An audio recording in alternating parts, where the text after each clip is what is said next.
Over under on if I can get through this clean. We'll figure that out.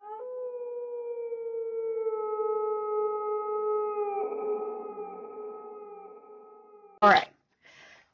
Welcome to The Wolf and the Bear, a spiritual podcast starring psychic medium and channel Miss Terri Groom and me, your host, Sophia Sterling. Terri, bringing the wolf energy, has been a metaphysical practitioner for 15 years after her gift emerged at age 5. She's a published author of Altered Grace, an autobiography that shares how spirit helped keep her safe while being raised by serial killers, and is also featured on Netflix's Haunted. I'm your host, Sophia Sterling, repping the bear energy, and I've been working in the metaphysical space since 2020 after having studied under Terri for 2 years and counting, as she is both my mentor and my mother from another timeline. We are going to bring real spiritual information channeled straight from source or straight from our own experiences, and we plan to package it in a kind and raw way. So, like and subscribe where you get your podcast, and subscribe to our YouTube channel to enter the chance to get a 30-minute reading. 2 names will be drawn at the end of every month. Let's do it, Terri. We finally got to this spot. I'm really excited. Let's make it happen. Absolutely. We did enough to get here. Both of us are not very tech savvy, so the fact that we accomplished this, not at all. Thank you. We're grateful. Yes, thank you, Spirit. I love it. Well, can you imagine if, like, after this, all of the tech guides in the world are like, they need help. I know. We're going to get all these phone calls and emails and messages. I know. I love it. That's a good thing. They're just trying to help us out. Yes. Getting it going. You know, we've been friends now forever. I studied under you every Monday for almost 4 hours it would turn into. That was never what we scheduled, but it's always what happened. Yes. In that time, you know, we wound up having so many good conversations in your backyard, wine in both hands. And we always thought how crazy it would be if some of those conversations were recorded.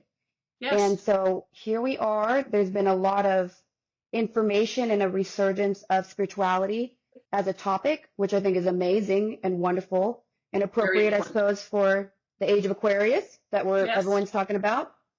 But before we kind of go into the way that this podcast is going to roll, I kind of wanted to get to talk about how you became in touch with kind of this metaphysical other side, so to speak. Absolutely. Thank you. Well, you know, it started at a very early age, you know, and Sterling had said, Sophia had said that it was about 5 years old. And that's about when things started ramping up for me. You know, growing up in a very turbulent household, I had many hours by myself. My goal was to stay hidden and away. And so I did have time to spend just in thought and also just in energy. And what I realized at a very early age is that I was not alone, that there was so many things that I didn't quite understand, but I felt that they were working in my favor. You know, as a small child, we've heard so many times, you know, the boogeyman in the closet. You know, my boogeyman lived in the rest of the house. My boogeyman was real. It came as my father and also as my mother. So I had 2 boogeymen. So the spirit world to me was not as scary. So the things that I would see, you know, we refer to them nowadays as orbs and, you know, shadow people and, you know, different spirit energies. At a very early age, I just looked at them really as friends. And so they became a part of my life. They became integrated in my childhood. Some of them felt very comfortable. There were some as time progressed and 5 turned into 6 and 9 and 10 and 12. Some of them, you know, were a little bit even scary for me at that point. But I did realize that there was something well beyond what was the physical world. And I became very confident that it was part of my journey to find out. They did a lot of work for me. They helped me to function in a very dysfunctional family. And to this moment, I'm very, very eternally grateful and will always be grateful. Because even though some people may look at the spiritual realms and worlds as being something a little bit, you know, off-putting or you know, perhaps scary, I looked at it as very comforting. So it really navigated my journey here. Remember you said, because we've known each other forever, but I know, I remember, and I think this was also kind of mentioned in your book, but not really. But so I know this, but your main guide, who and you lovingly, I Brutus. I Brutus, absolutely. Oh my gosh. Yes. When did he show up in your childhood? Or did he? Was it sort of, there was no personality to it, there was just safety and this knowingness that something around you was protecting you or helping you stay safe? Well, what was very interesting about I Brutus, now given my upbringing, I was very hesitant to be around any men. I mean, women as well, but especially men. And so when Yeah. I started getting more images of something that was working side by side with me and recognizing that this energy was male, part of me was curious and part of me was a little bit taken back. As a child, usually our imaginary friends aren't, full grown adults.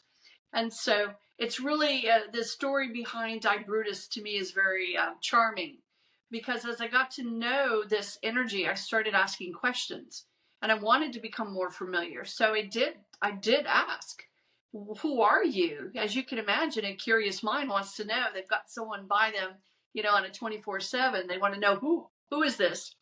And so I heard I Brutus. And I thought, very interesting. And so I responded back, I Terri.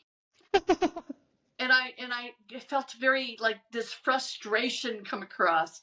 And I heard it again as I Brutus. And I went, I Terri. And I thought, okay, we're really not getting where we're supposed to be. It took me a Right. bit, after several opportunities to say it incorrectly. I realized that I Brutus was actually the name. It wasn't that he was identifying himself as I am, but he was I Brutus. And from that moment forward, we started forging a very first guarded relationship, as you can imagine, coming from a very abusive home. Hmm. I didn't need another abuser.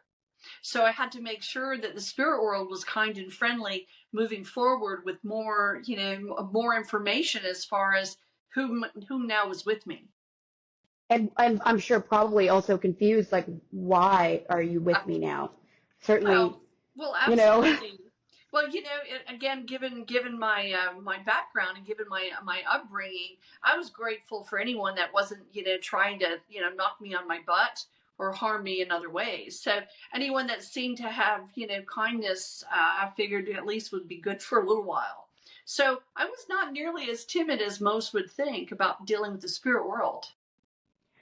And whenever, so there's obviously a far cry from our own guides activating and triggering to be sort of known to us with Mhm. what I could argue is like not as much work, right? Because some people, they can meditate 8 hours and they have trouble hearing their guides or feeling, hearing, however you want to say that. So, you know, fast forward then to where you were not just receiving information that could keep you safe, but when did that transition to where now you were receiving information that could help others? Well, it kind of evolved slowly, but I will tell you something, what you mentioned about, the community, society as a whole having a struggle with hearing and listening. And my guide, I Brutus, is one of them, as we mentioned, just very, very, lovingly said, well, think of it this way. How many times have we not heard our loved ones screaming from the kitchen? Hey, turn the TV down, or hey, do you want something from the kitchen? and Yep. and, and yet they're in flesh and blood, and they're in the most humanness form they could be, and yet we still can't hear them. So Hmm. we recognize that some of that type of distraction is just kind of built into the human condition. But as I progressed and I listened, and again, when things are silent, you have a better opportunity to hear what is.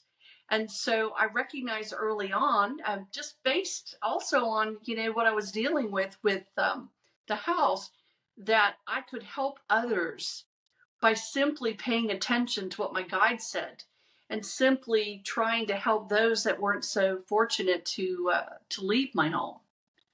So there was a lot of inner workings between the guides and a small child, what we were dealing with. Do you think that also helped you with it triggering so young? Because we do recognize that that is rare. I would believe that oftentimes guides do leave us alone to some degree until we are a little bit more autonomous.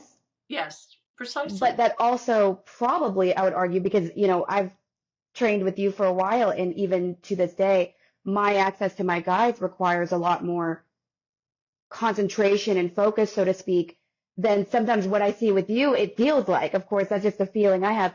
And obviously, when I was, younger, and especially with you actually in New York, I was so jealous. I was like, how this just comes so natural, but really, the price you paid was not nothing for Right. that connection to trigger so Exactly. young. But then it probably also helps the fact that, it kind of, it was one of the original aspects of communication for you, just like Yes, it speaking was. or learning dialogue is. Yes. And that's a very good point, because what I recognized early on is that I had friends. They were friendly on the other side, whatever the other side was. Now keep in mind, a small child doesn't know the difference between this side of the veil or that side of the veil. But what I did understand and what I did recognize is that there was a difference between good and evil. Mm, And what I was dealing with in the humanness, the human world, was not the good. And so right. early on, my connection with the spirit team, the spirit world, seemed very positive. And because they were working with me so intensely, especially during some of the hardships, I really felt very connected. They were basically raising me, and I was Mm, growing up under their tutelage. So I know there are a lot of people out there, a lot of listeners, a lot of people that would be hearing what I'm saying, and they would think, oh my gosh, you grew up in a trauma-based society, trauma-based world, trauma-based home. Well, I'm going to say, you betcha. But I'm also going to say that I recognized early on that there was a lot more than just what was underneath, the roof of the house. So I mm-hmm. realized that if I could hear and listen and focus on something a bit beyond, that somehow I would be able to help others in the process. Do you ever feel like, so, you know, I don't remember if you wrote about this in the book, but I do want to bring up sort of that deal with your mom when you were about 13, and one of the first kind The of deal. real uses, I guess, to some degree of this gift. Oh, absolutely. And I do remember that quite well. When your day to day life is whether or not you're going to get a beating, or you're going to see someone else get a beating, or you're going to find someone who's not moving, on the cellar floor, you come to a place where you're going to do anything to survive, right? You're going to use whatever gifts you possess to continue to stay, within this world. There's a lot Mm-hmm. to say about survival. And Yes. so you're right. During that time, and you did pay attention. I'm very proud of you. I You got a get good A+. memory. Kudos. Happy face. But during that time, you bet I made a deal. It's like, listen, I'm going to make a deal with you. You don't get me in trouble. You don't find a way to get me hurt. You keep out of my existence, my life, because quite honestly, anything more than that was unsafe. And And this is to your mom. this is my mother, yes. And I will give you a service in return, because I was very in tune to the spirit world. I was also in tune to energy, in the flow of energy. And in my intuition, I could pretty much see where my father was and when he would be coming home. It was like what we see today in modern day speech. It was like a heat signature.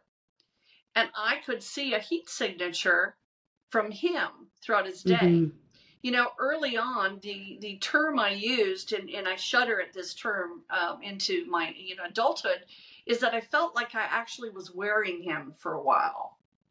Mm-hmm.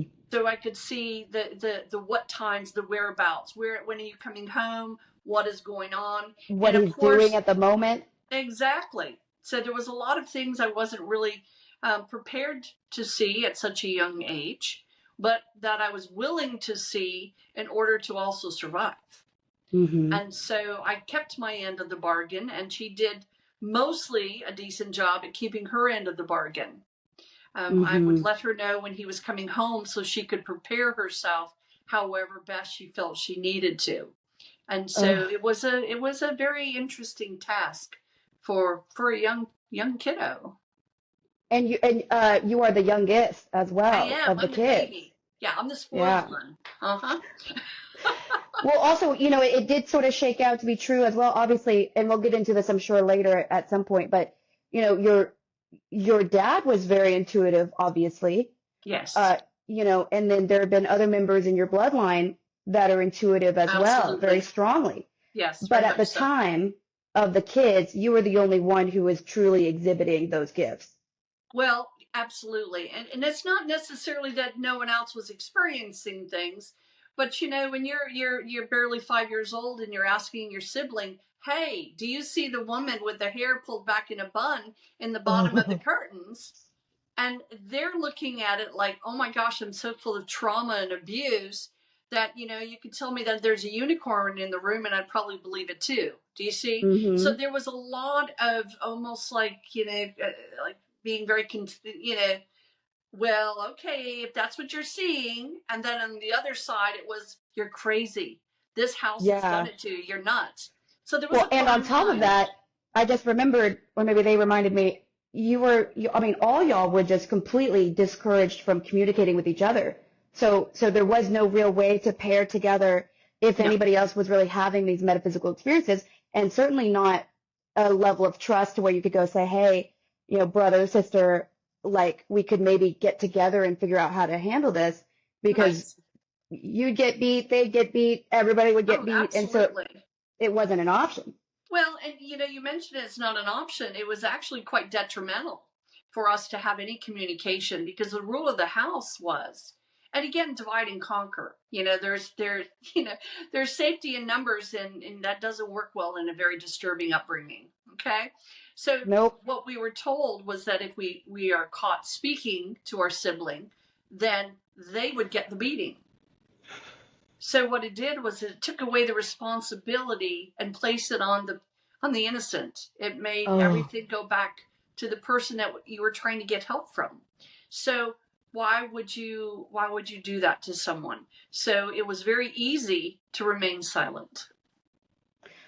oh my gosh. Yeah. I always forget how crazy that was for you. And, you know, then we fast forward, thank God that you got out, you know, and I remember you shared with me that you had sort of at some point said, I'm really done with this connection to spirit. This whole lifetime up to this point was garbage.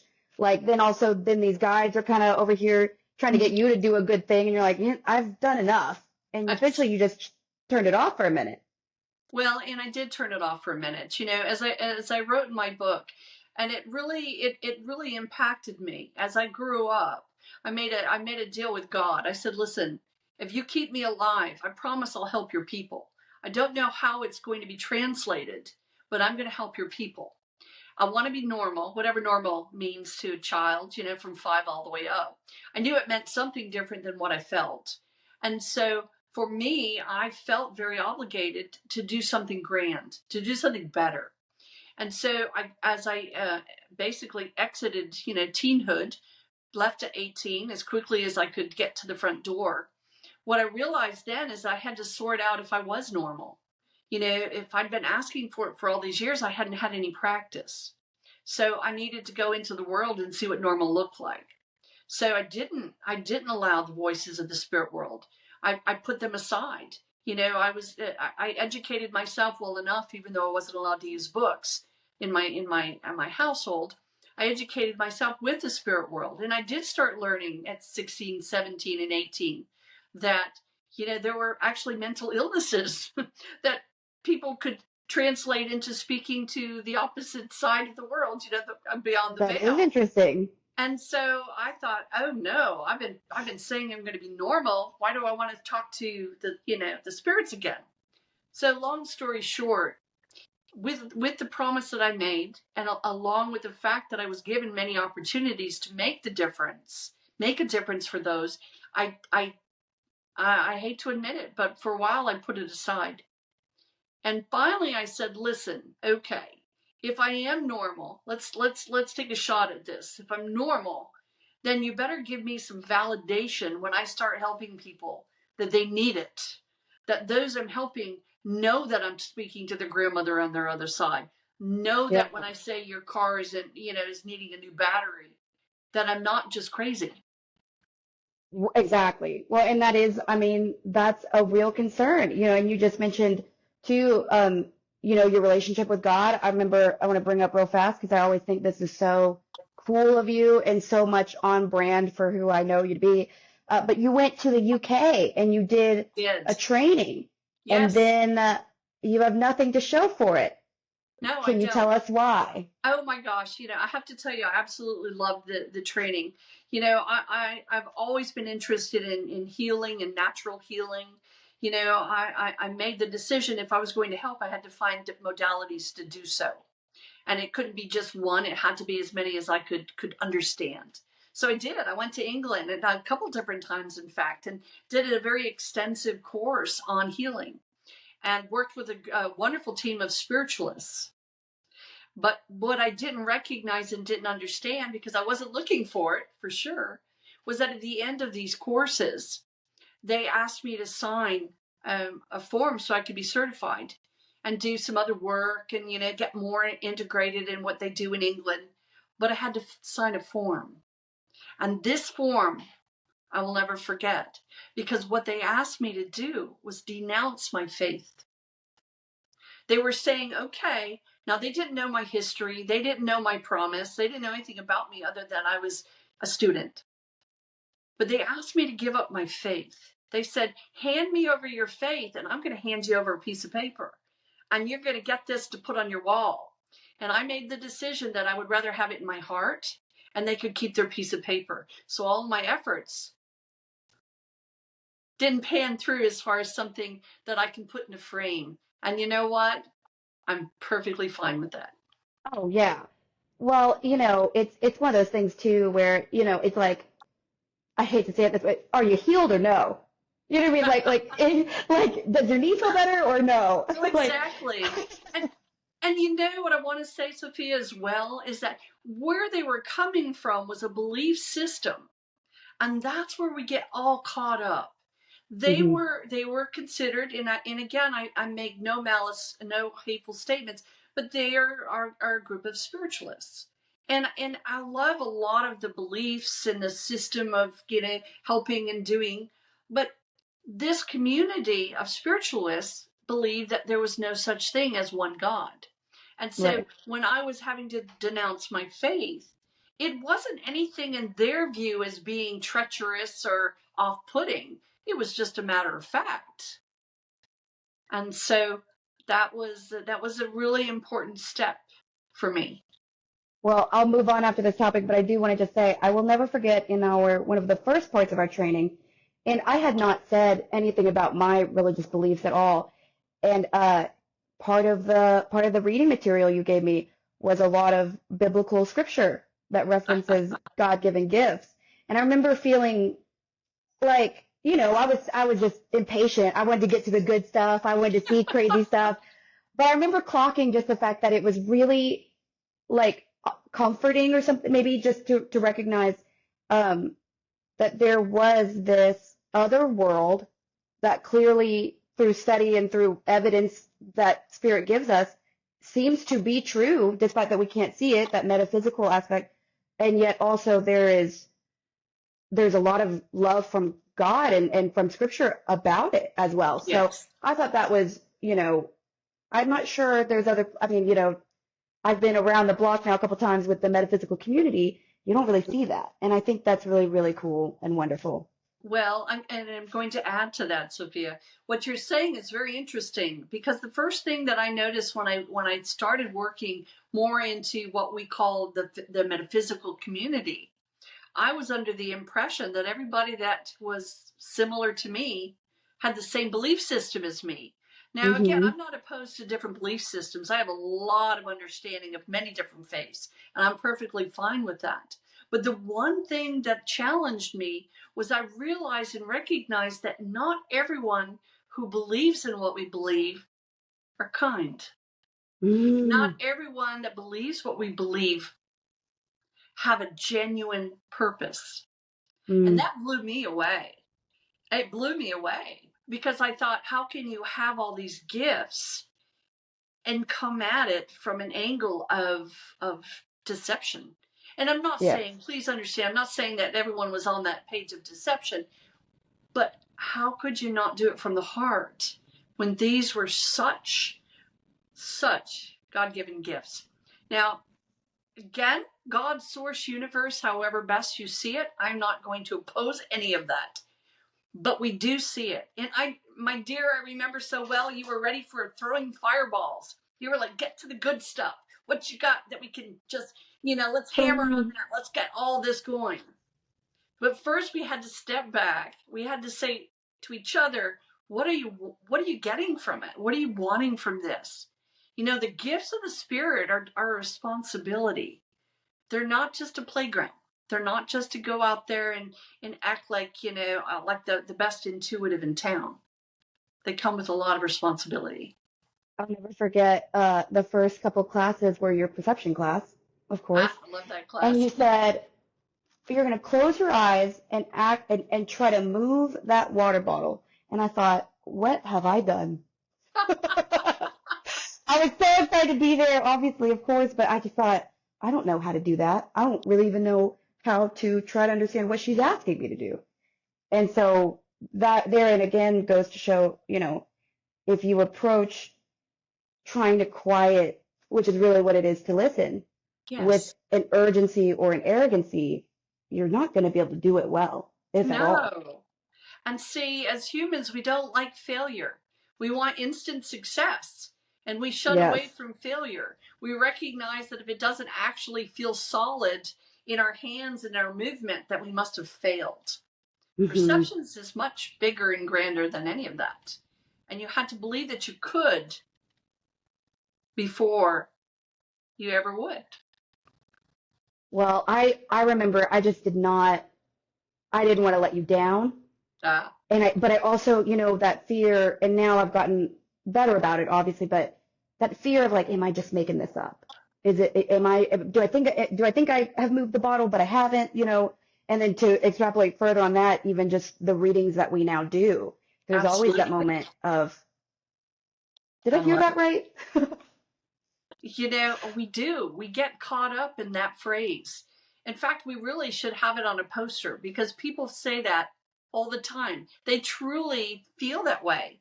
They have the most glorious experience. Their team, their guide, spirit team, they're talking to them. They're getting this feedback and they're sharing it and relaying it. And at the very end of it, I hear it so often is, I think I'm making all of that up. And I'm going to say, in my view, it's the equivalent of sitting with your bestie. The spirit teams, they're your besties, right? It's like sitting with your bestie in the physical world, sitting there and your bestie is giving you all this great advice. And you're just staring off in space and they're just giving you more advice. And at the very end of it, instead of being grateful that you heard one or two words or all of it, instead we look at them and say, I think I'm making you up.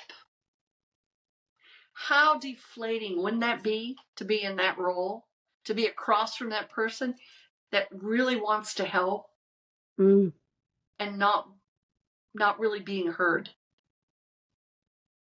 Yeah, I feel like I feel like a guide, to be a guide would just be truly exhausting, potentially thankless. It's hard to say. It feels that way from sometimes. Well, and I agree because they do work for us. But it's funny, I used to say it early on in my business, my practice. I used to say, behavior, I'm going to come back and haunt you. And now what I do, and again, sometimes they got a little afraid of that. Listen, it is what it is. I guess it's scary. I don't know. You said that's a promise. It is. But then I changed that up a little bit and said, worse than that, I'm going to come back as your guide. Well, it is. I mean, so that's kind of the interesting thing too about, especially sort of what you said about whether or not we choose to listen and, but even for us as practitioners and to be the mouthpiece of that, especially if you're the mouthpiece for someone else's guides or your guides, it's really interesting because everybody loves to hear what you got to say until you say the path to happiness or the path to clarity or the path to peace is not what they want to hear. Suddenly, well, clearly, you must be a little crazy. Surely this isn't God-given. Surely, are you sure you're not talking to dark energies? Yeah. And all of a sudden, you're like, oh, well, that's really interesting. Because when I said you were going to date that girl you wanted to date, all was good. Oh, it all of a was sudden good. now we switched up. Exactly. Suddenly we're not as gifted. I love it. And think of it this way. It's the equivalent of getting all motivated and ready and just, I'm going to the gym, I'm going to the gym, I'm going to the gym, I'm going to get healthy, I'm going to get healthy. And then you open the front door and you realize, I don't know if any of this matters. Maybe I can just get back to my car. Dunkin' Donuts is 2 blocks away. We What we love do some is Dunkin'. work. It comes to us, but it is work. You It know, is. it's and sometimes, it can be a thankless work because just because we hear and sense and feel and we give information doesn't mean that the recipient is going to ever act upon it. So it is, it's sometimes it has its ups and downs. Well, and also I will say as well, for it to be work, like you spoke about, and certainly a product of labor to, get to the point that which you feel you can confidently communicate with spirit. It's kind of a call signature, I would say, for me, whenever, somebody finds spirituality yesterday, Yes. and then you're having 18 downloads today. Oh my. And it's like, well, now I'm curious because yes, I'm just curious how that functions, because we have to recognize if it were a language that were readily available, people like you and I would not be very interesting, and we would certainly not be sought out for the things that we are sought out for.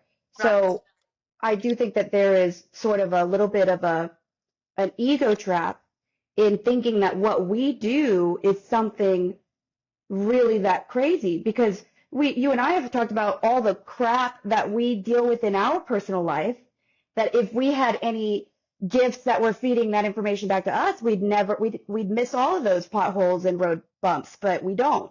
We don't win the lottery either. Yeah. So it's really, we don't know when betrayal's coming our way. We don't know that the person that we're dating is cheating on us, yet we can look into somebody else's life, and that's the quarterback, that whole vision. Exactly. So, I do think that the ego trap is a little bit misgiven, because it's not that. I mean, I'll speak for myself. There have been moments where I'm a little bit resentful because I'm thinking, I do this to help other people, and I'm cool with that. Right. But then there is this reality of we're still spirit living the human experience. We don't get to dodge our own stuff. No, we don't. That's exactly right. And that's a good point, because we don't really want to have an unfair advantage, okay? If we were the ones, we hear it all the time, oh, give me the lottery numbers. Well, you know what? If I could do that, I think I'd keep them. I think I would go get them for me and for you. To be fair, you did find out who was going to win the Super Bowl, and you didn't bet on it when you found that out. So that's on you, Terri. Well, though, I've learned from experience, I do better giving that to others than I do putting money on for myself. Okay. Quick question, though. Yes. Do you think there is a karmic, not even a karmic, but like a little bit of a backlash if you had said, because you said you at halftime you realized who was going to win. So say you went online and you did the whole deal. What do you think the consequences of that would be, if there are any? Well, I look at it this way. I like to keep things simple. Yes. I don't want to have to backtrack. I don't want to have to think, should I or could I or what. I just like to keep it simple. I'm still in a human vessel. I'm grateful to be able to do work for others. But when I signed up for these tasks, however that was, I did say others, didn't I? You did. You did. Yes. Well, and you're right to, not to tie it in a big bow, but Taylor Swift, I love her lyrics. Yes. And, she says, I keep my side of the street clean. And I think about that often, because it's like, all right, everybody, there might be another gifted individual who would have bet that money, who would have made a little bit of a bag by doing so. But the reality is we don't fully understand if the consequences, what they would be, da-da-da-da-da. So, if you just keep your side of the street clean, should be okay. Well, exactly. And, I'm happy to keep my side of the street clean. Just don't walk into my kitchen, okay? It's been a long week. Your kitchen is always lovely and smelling amazing and rich with amazing food. You and Brian kill it every time. And I know you're asking me what time dinner is. I got you. I'm saying, I feel you. Be there shortly. No. Well, oh, go ahead. So sorry. But it's so true. We do have, in all things in life, in any professions, whatever it may be, you're going to have those that are there on your side and those that oppose you. So for me, it does keep it simple. As you mentioned, it's keeping it simple. If I'm out there and I'm, taking money that is just hand and fist over, I know some intuitives charge a lot of money. And I'm going to let them do their thing because I don't have their cord, right? I don't have to cut any cord from them, so I'm good. And I make a living out of what I do, but I'm also realistic. I don't charge millionaire fees for my neighbor down the street. Do you see? So I I do. recognize that we're all kind of in the same playground together, and I just have this talent. I'm not a Hmm. dentist. I'm not a doctor. I'm an intuitive. And so Yep. I do know that talent is a gift, and I continue to move forward as pure as I can with it. Well, I love that, and I love you, I love and you I as love well. what we do, I actually. love it. Yes. Despite the Motivating. annoyance I have and the things that I, get impatient with, it's like there's nothing that lets you kind of chill out knowing that you just helped whoever and you feel it too. I remember, and then we'll move on, but I remember when I first started doing the readings after I graduated training with you, and Yes. I remember telling you, I think I gave away like one free reading or maybe a couple, honestly, or Mhm. discounted them or something. And you're like, you can't do that. But you did make reference to the fact that we do get a little bit of our own payment from spirit. And it's that Yes. moment of unconditional love that seems to Yes. happen. Because I'll be in mid hug with somebody and then I'm not a hugger, and you know that. I And know. then Yes. mid hug, and then they walk away. I'm thinking, boy, I've really hugged them. Why was I doing that so much? And it just kind of, you feel it. You feel it. And that to me is the most beautiful thing about our work. There are plenty of days, and again, we're both humans. We need rest, we need substance, we need, time off. But when we do our work, no matter how fatigued we are or wherever we are in our mindset, when we are with someone, and I truly feel this, and I know this about you, when we are there, we are present. And that hug, and I've had clients, and I know that you've had the same, they're like, wow, I look at you and already I feel warm and I feel loved. And I'm going to tell you, I may have, had a little road rage before I got with them. Yes. But when I'm doing my spiritual work and I'm working with others, it changes. And it's Mm-hmm. a whole different tempo because it's a whole different place that it comes from. Oh, 100%. 100%. I also will say this, and I know I've told you this before. I really do feel it's only through the work in spirit of the last 4 years now that I've had a complete shift in natural empathy for Yes. people and for the crap that you see somebody put themselves through. Prior to, I'd be you're dumb. What are you doing? This is all this is dumb. Like your Yeah. decisions don't make sense. I'm very judgmental. And then now you kind of, when you, like, your favorite, well, the phrase I learned from you among many, but you have to meet them where they are.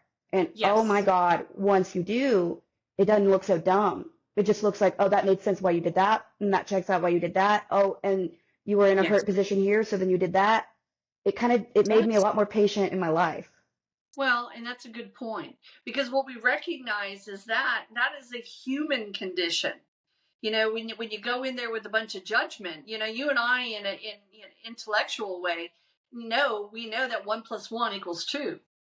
But you've got other people looking at it from a different angle, and their 1 + 1 may be 3. So I'm not going to write them off. I'm going to go find out why 3 makes sense. And I'm going to Hmm. tell you, sometimes when you get the information, you can really see, you know, where the trouble is. And you can see with compassion that, that your time is with them is very, very important to them. In many ways, it's their anchor. And Mm. so I agree. It's you go down that proverbial rabbit hole, you meet them where they're at, because it isn't about us, right? Oh, no, that's such a good point. Yep. And I've gotten way better at it now, but there was a part at the beginning when I was doing this, and I was so nervous all the time, and you know that, but it was innate to try and put myself in their shoes, and that actually wound up being a little bit of a judgmental position as well, because I thought, well, if I pivot, try to see from their eyes, but then I guess I could say like my prejudices of the subject matter were still in existence. I was just Mm-hmm. trying to see it from a different viewpoint, and that didn't really work either. So you do have to just kind of exit, let the guides and source figure out exactly what their best action is, because what they're capable of doing in the future and what I might be capable of doing in the future may not be parallel or even, the same, like Exactly. close. Exactly. You know what I've recognized too, and along the same thread of thought, is that, when you meet people where they're at, any prejudices that may be part of your human existence or your human world, they just get slothed off. How wonderful it is to be able to look at someone and not see anything that you're judging or Mm, predicting from that type of way, to be able to look at them and look at them from the mindset is, I'm here to help you. I'm not here to judge. I'm not here mm, to rationalize. I'm here to help you wherever you are, that I can help you move and propel further down your timeline.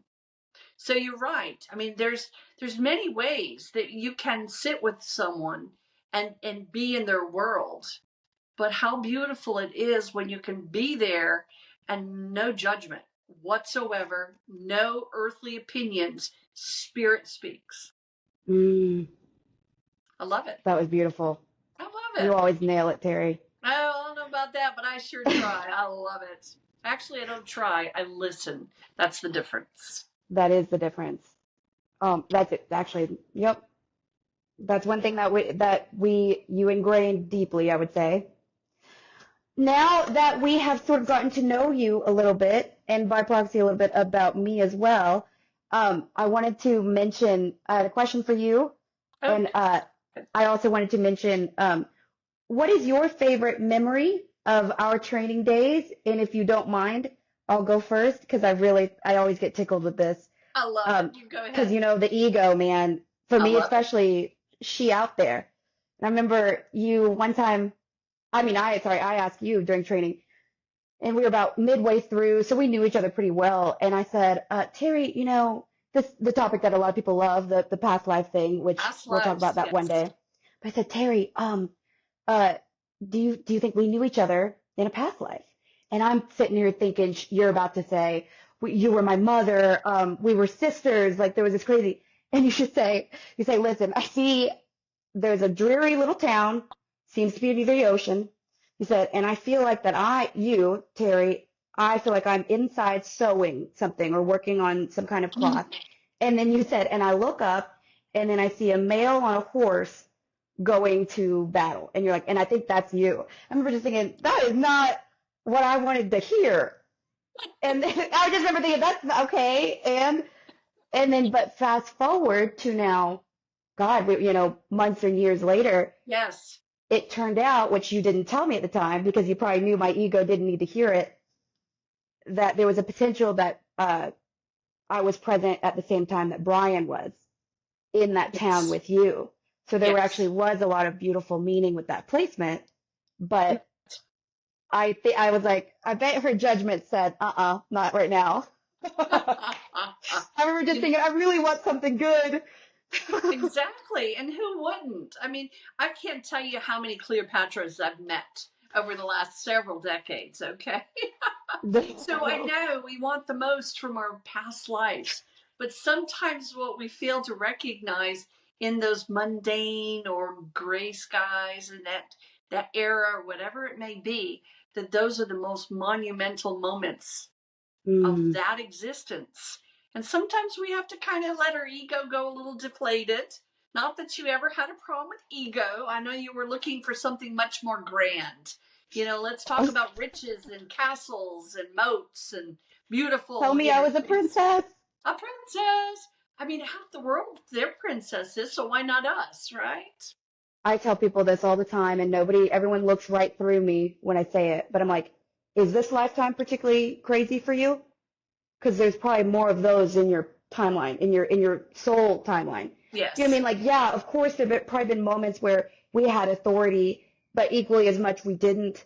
But Oh, everyone kind of wants absolutely. that claim it, and it's like, Yes. well, I don't know how to tell you this, but Exactly. I know one of these days, just for kicks and grins, I'm going to look at someone who's very, very intense and who really wants to hear that they are the princess on that beautiful white horse. I'm just going to very, very gently and slowly, without a smirk or a smile, say, "Dear, I see that you are a snail." No. And such a gracious, gentle, slow soul. I'm going to. Well, so and that's really what you've brought to the table this lifetime.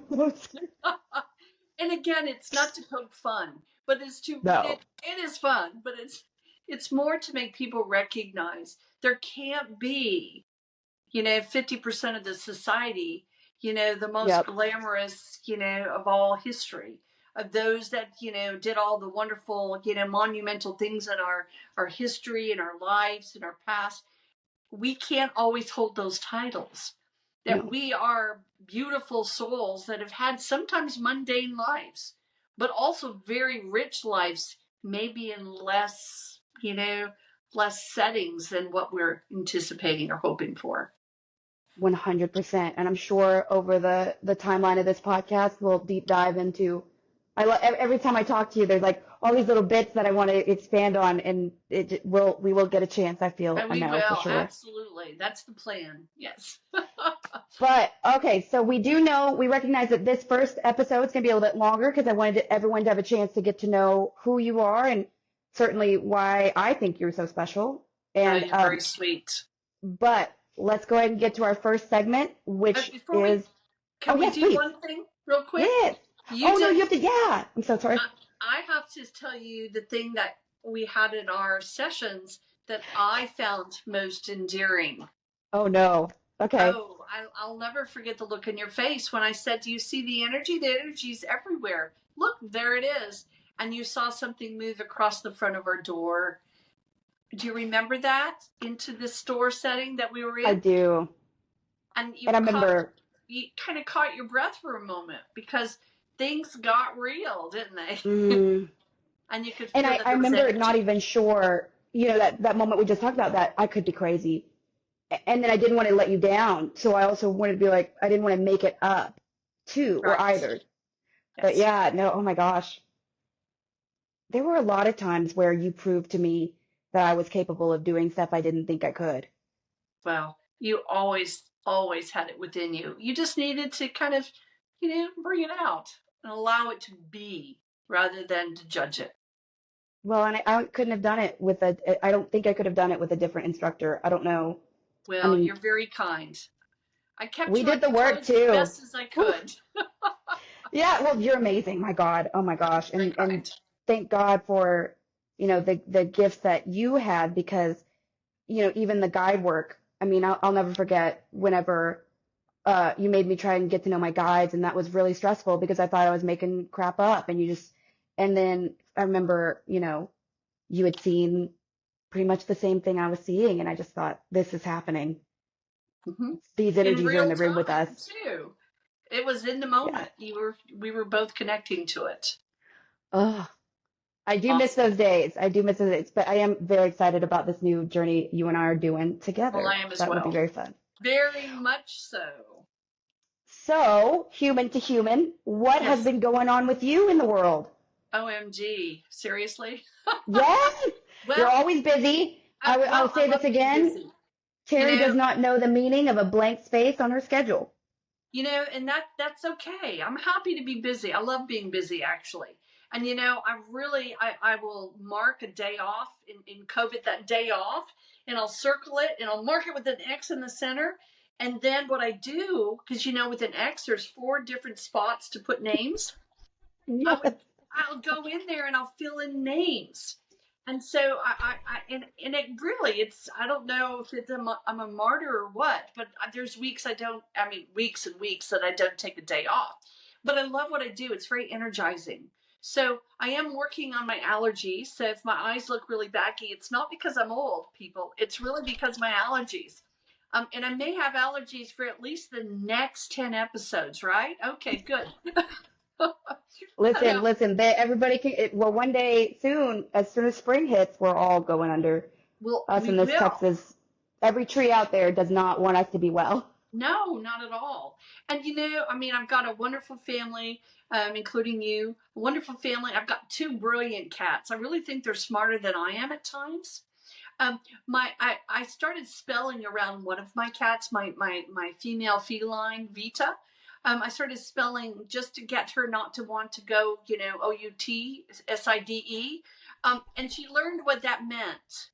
And so No. now all I do is start spelling it, and she runs to the door.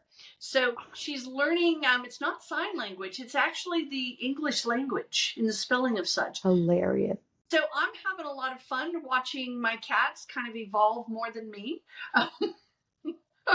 They're doing your taxes? They're good. I know. I wish they would. I spent all last week doing that. God, yeah. Thank I you. can't even 3 imagine. letters. It starts with I, ends in sigh. Mm-hmm. So what have you been up to? Really just so excited you said yes to the podcast. Really been grinding on getting that put together. I have a parasitic twin that I just can't leave alone. So that's been great.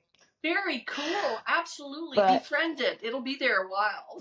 I'm pretty sure it's got its own soul at this point. It's creating its own karma. I don't know what's happening. I know. You're like, move out. You're grown up. Oh, man. So I just keep covering that up. I got my babies, my 2 boys, my cats. Yes. And just really, really, I guess, I forgot. I'm going to Colorado at the end of the month. I'm We're going so to go snowboarding. I love that. Yeah. Good. That'll be fun. I think so too. It'll be nice to get away. Just make sure you return. Because I shall. Oh, gosh. Okay? I can't handle the cold. You know this. Well, yeah, that's true. And you're right. I mean, there's snow on the mountains there. Yes. It's nice in small doses, I'm not, Yes. I live in Texas for a reason. Well, I'm right there with you. I totally get the need to be where it's warm. And I'll tell you, the screensavers with the nice snowy mountains, they're the best. Do you I know you're a cruiser when it comes to vacations. I am a cruiser. I love to travel. I'm a travel hog, literally. I actually love that about you. That for all of the workaholic, you know how to vacation and you vacation well. Well, I've come to the conclusion that the only way I'm going to get a day off is to get out of town. So you still take readings. I know you. I take my laptop. That's true. Don't tell everybody, though. So they're like, hey, I heard on the podcast you'd be taking your computer. Why are you not getting back to me? I know. And I didn't know there was such thing as a psychic emergency at midnight, but I've had them too. Dear God. Everything's an emergency. Everything is, yes. It's an SOS. Help me, help me, help me. But I do love to travel, and I've been around a lot of places in this world. And the thing I like most is just understanding and watching people live in their natural environments. To me, it's awesome. Now, I like the good life. I like to, hang out on a cruise and just chill. But I love watching people just kind of doing their thing. I've been to Ecuador, I've been to El Salvador, and I live to even tell about it. Yeah, So that's right. So yes, I mean, I am a junkie when it comes to travel. Well, also remember at Thanksgiving dinner, we were in that restaurant and, everyone was kind of chatting and you and I were both like, you see that mother-daughter? We think it's a mother-daughter and they are not happy with each other and we're just picking up. Oh, I know. It wasn't even a distracting thing. It was just like, this is fun. Well, this is part of it. And, and again, that's, it's not that we're pointing fingers. Well, we are sometimes. We're acknowledging the energy that is present. Oh, that sounds so much better than what I was thinking. Thank you. Yes, that is such a nice way of saying, look at those people over there. Boy, they're pissed. Oops. I have learned this is something I'm very excited for people to get to know about you. And it's so endearing. And you've taken me so far as diplomatic speech. But I always tease you because you have Terryisms.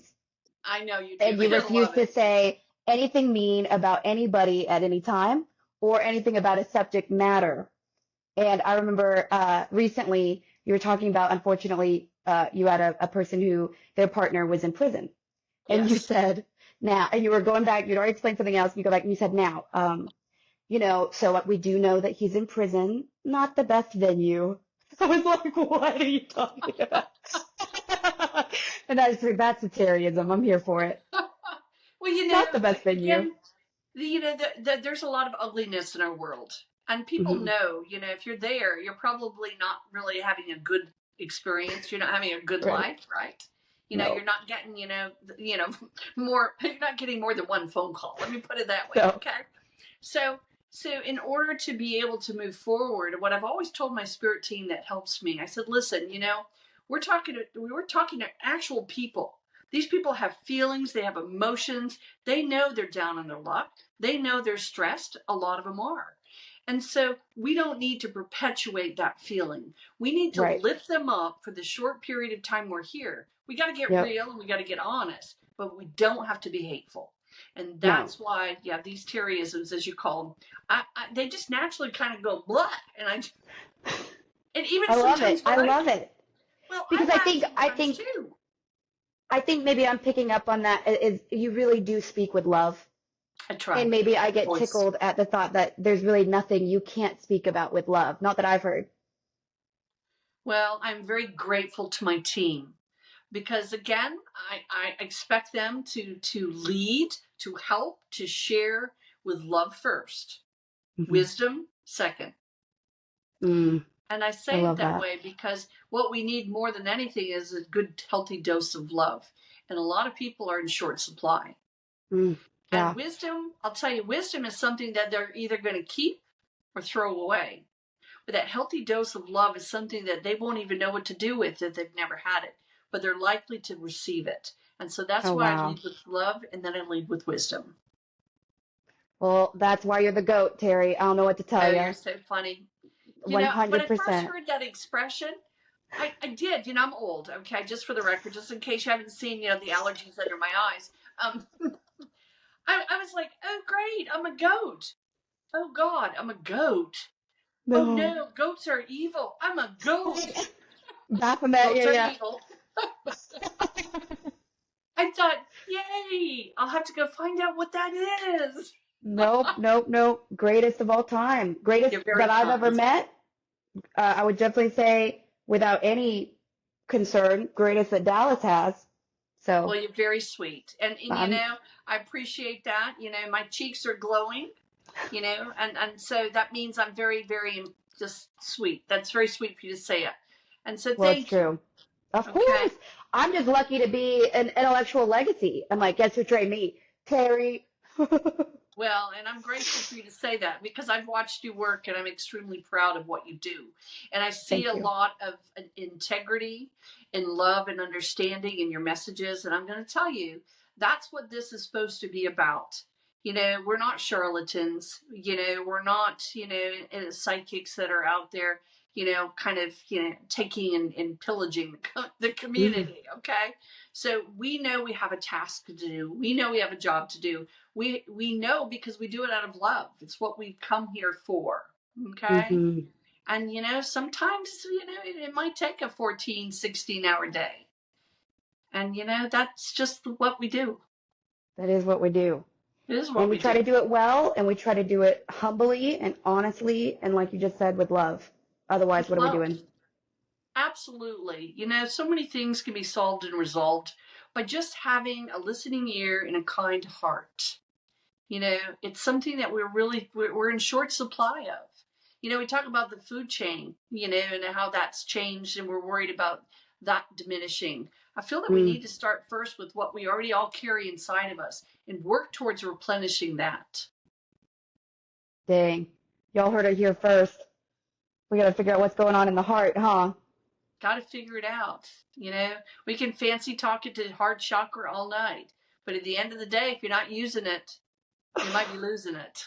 That's what I love about you is you've always kept it so real, because you're right. You're like, we can do all the heart chakra meditations, but if we're still, down in liquor in the evenings, the Yep. heart chakra isn't gonna get going, No. like we got to figure No. out. Yep. Yeah. Exactly. That's exactly it. Well, how do you feel about picking our topic of the day? Because Oh as you my know, but gosh. they don't, is I we are going love to that. bring topics to the table every time, but neither you nor I will ever know what they are. They're just in the jar. We're going to pull it, and then off, the intuition or what we already have experienced personally, we'll talk about it. Oh gosh, I'm so excited. This Be is our it, guest. folks. Get ready. We don't know what's coming out of it. Here we go. Reaching in. Oh gosh, this is an awfully small bowl. How am I going to get my hands in there? Okay, here we go. I'm rustling it around. Get my fingers back out just a sec. Okay, we've got one. Okay, what's our topic? Spirituality. What's that? Let's go. There we go. It. See, that's the way this always works, isn't it? Ooh, spirituality. The perfect Yikes. topic. What a wonderful word. People get so caught up on what's the definition of that word? Well, what is it to you? What does spirituality mean? It means a lot of different things to a lot of different folks. Is it what we do? Is it spiritual? I think so. Can you still have the image of the ideology of God and be spiritual? Sure hope so. It means a lot of different things to a lot of different people. And more than anything, I'm always curious, what does it mean to everyone else? Mm-hmm. We use it kind of as the springboard for what we do. There's something greater, grander. I mean, when you agree, there's something greater or grander. 100%. I think, though, for me, the most, especially as this topic continues to burgeon in the zeitgeist, I always hear this, and I kind of understand it as well. But people will say, "I'm not religious, but I'm spiritual." Yes. Right. What do you think that distinction is most collectively? Sometimes I'm puzzled by their need to differentiate. Okay. I'm going to say something, and it kind of goes hand in hand with that what you just said. I've had people in my circle that I've known for years, and I had one actually attend my wedding recently during the pandemic. I figured it was a great time to bring in a group of people and get married. Not quite. When you meet the twin flame, it is what it is, y'all. It is what it is, girl. I'll tell you. But she said to me, it was very funny because we did half of the vows were coming from a more metaphysical standpoint, kind of the spiritual side of what we do, and the other half were from the Bible. And at the end of it, she came up to me, and a darling lady, she came up to me, and she seemed very taken back. And she said, come here. And I thought, oh, she's going to give me a happy wedding day hug. And no, she didn't. What was really interesting is she said, come here. And I walked over. She goes, I didn't know you were religious. And I thought, okay, is that like a bad cold? I mean, it sounded a little odd the way it was. Can you catch it? Yeah, can I catch it? Is it the bouquet? Is it something I'm going to throw? What am I doing? And I looked at her. I said, interesting that you noticed. I said, did that bother you? She said, no, I didn't see it and I said, good. It's done its job. Mm-hmm. People get caught up in having something to label, right? You're either this or you're that. Well, how about you're just a good person? Mm-hmm. And how about your good peoplehood comes from whatever source you need it to come from? So whether it came from God or from reading the Sunday comics of the 1970s, wherever it came from, it's part of me. And it was so curious to me. It was so interesting that someone really wanted to differentiate and put it in two separate, compartments.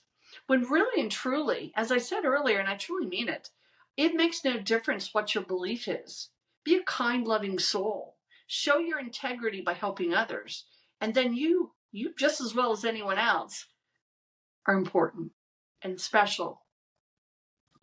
Well, I definitely do. I do recognize, on top of course, I mean, I think the nature of the spirit, if I believe what I do about it, is that, there is this God-given flame that keeps us animate and keeps us conscious and thoughtful and loving, or hateful, and like whatever the polarizing like issues would be. But I think that when sometimes, especially, we are exiting a period of time, some say, where the religious hold, sort of where there's this more organized style of worship and of believing what our soul will do and won't do under these constructs. I think some people feel injured possibly by, religion wielded unkindly and carelessly. So some people, I think, make that distinguishment as far as like, I don't believe what I was trained or taught to believe, but I believe something. And Right. so there's almost this Absolutely. curiosity of like, I don't know that I'm going to go to hell. I don't really know what I believe about that or what I believe about heaven and God. But I think that there's enough there's enough, how do you say, like, amplitude in these new experiences in spirit. And they're like, well, I don't want to say I believe God because I'm mad at my parents or I'm mad at the way that that went for me. Right. But I also recognize that there's something happening. So what do I call that? And I think they sometimes just blanket that with spirituality. Right. And, and that's well stated. It reminds me when you said you don't want to, you don't want to look at hell and go, that's what it is. I agree. And I'll tell you quite honestly, the only fire I want to be around is a nice fire ring at a campsite or an event. Okay. I don't, my intention is not to burn forever. Okay. That's my Right. goal.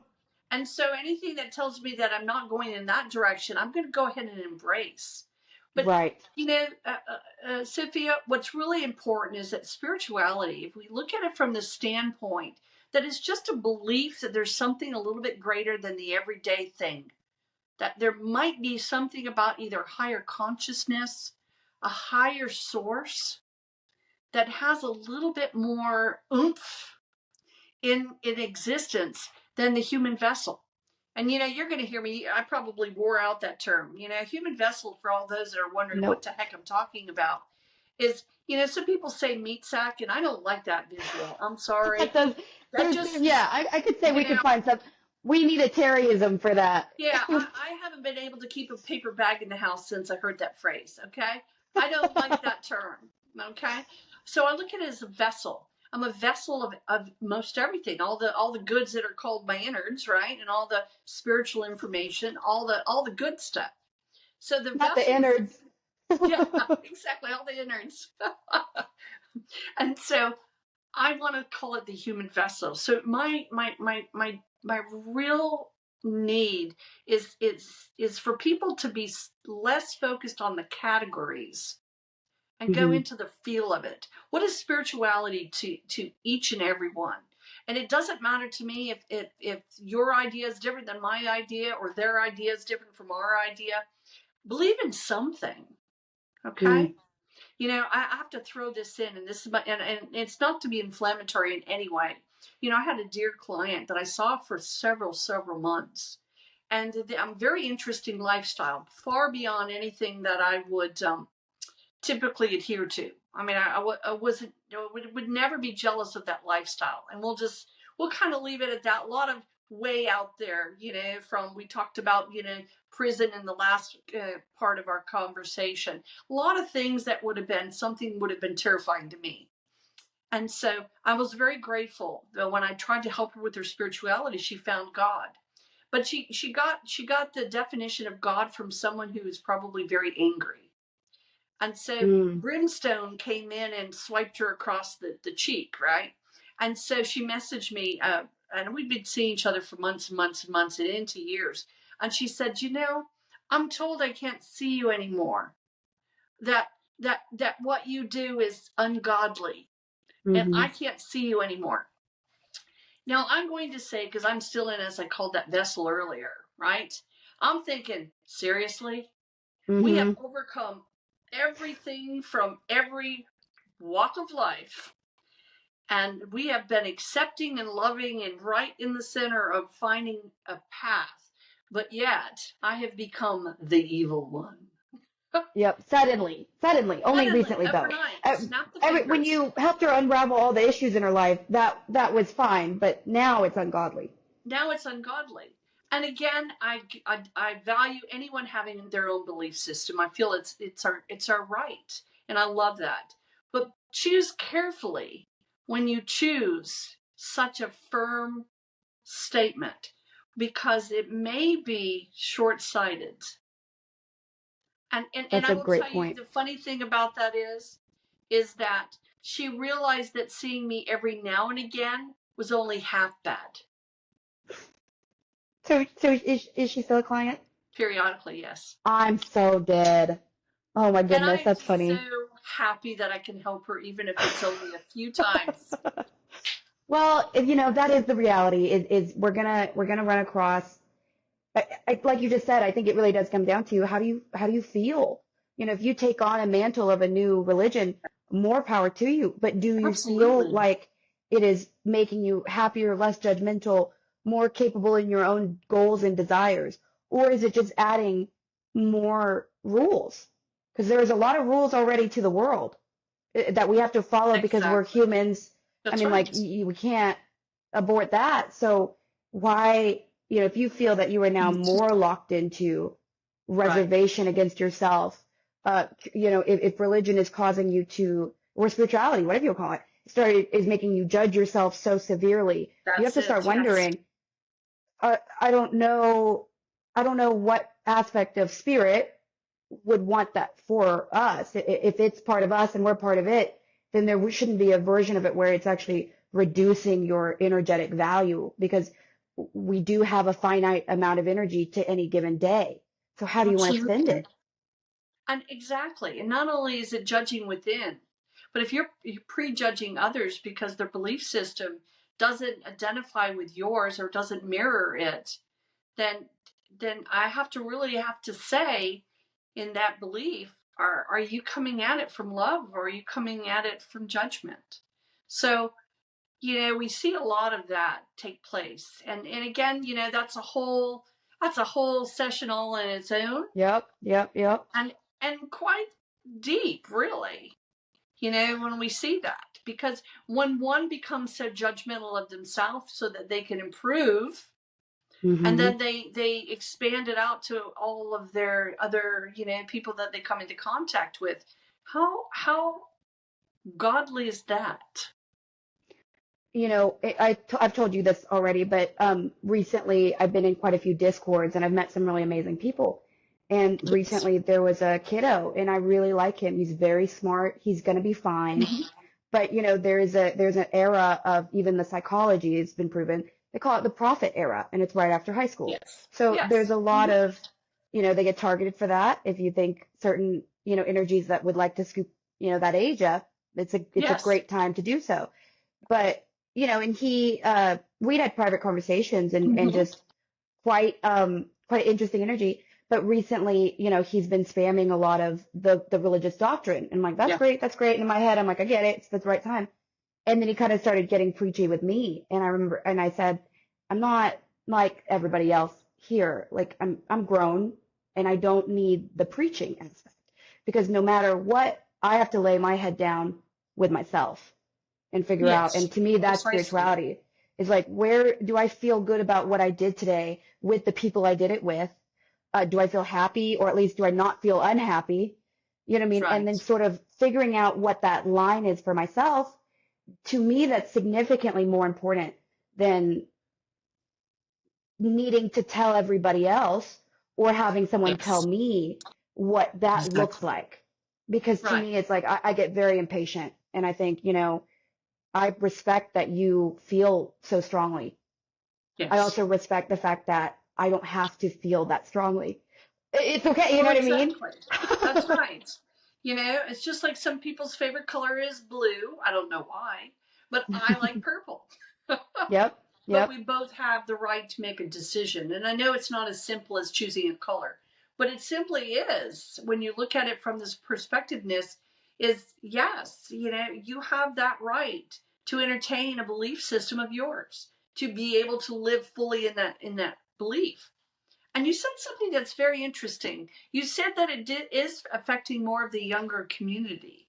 Yes. And tell me a little more about that, because I do feel that there is a shift there. And I'm not saying it's a bad shift, but it seems like there may be a lack of communication in that age that you're referring to, that structure. Well, I will say that the demographic, so there's a cultural thing happening right now, Okay. which seems to be this attempt to get towards more traditional values when it comes to men and women, Okay. from the Mhm. perspective of, and some people call it red pill. Yes. And that's from the Matrix, right? Where you wake up or you don't. But this is sort of in reference to this new idea, not new, but it's like, well, women should be this way. That's more of a traditional perspective, raise the children, be a virgin, the kind of these really, really strong ideas Right. about what it means to be a female. And then by proxy, that the males have this role to be the provider, to be the blah, blah, blah, blah. And you and I have a clarity on what masculine, divine masculine and feminine, what their roles kind of are more Right. naturally prone to. But the issue seems to be that, there is a lot of discomfort with some of the blurring of the lines as far as morality and those sort of things. So I don't really know if these ages are being targeted for that reason or if it's an organic thought form. But Right. yeah, I do think a very interesting, how is it? Everyone's digging back in sometimes Yes. to these older religious realities, like the female stays at home, doesn't talk to anybody, that kind of thing. So I don't really know. I mean, I don't know where that's coming from or what's going on, but definitely scripture is being brought up a lot, maybe just in the discords I'm in, but it is like everyone's trying to save Christianity, save, uh, you know, these kind of beliefs that some people feel are being really targeted. And then there's Right. also some weaponization of the same thought forms. Well, exactly. And I do hear what you're saying. I'm looking at it from the standpoint, everyone wants to say Christianity. That's delightful, but what does that mean? I didn't know that it needed resurrection. I didn't know that it was such We know dire who does. straits. I'm just kidding. I'm so sorry. Well, exactly. And, to go back in time, and I know that it's important to have a good, solid structure, however that may play out in a family, whether it's mom's working or dad's working, we've really migrated forward for a lot of real important reasons.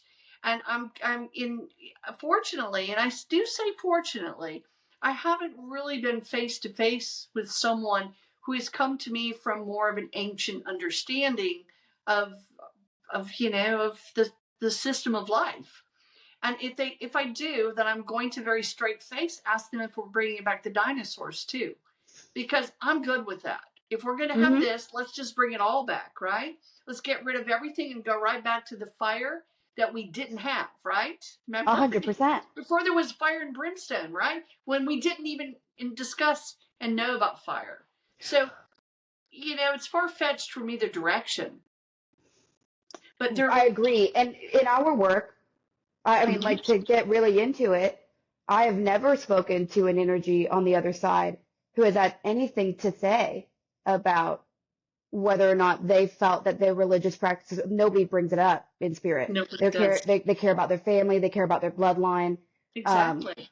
they talk about, the beauty that they've seen or the discomforts and comforts. Like, when I hear like, oh, I miss cooking, they miss things of the physical world, Yes. but Oh, nobody has ever absolutely. said, No. I was a Jew and it didn't work out for me.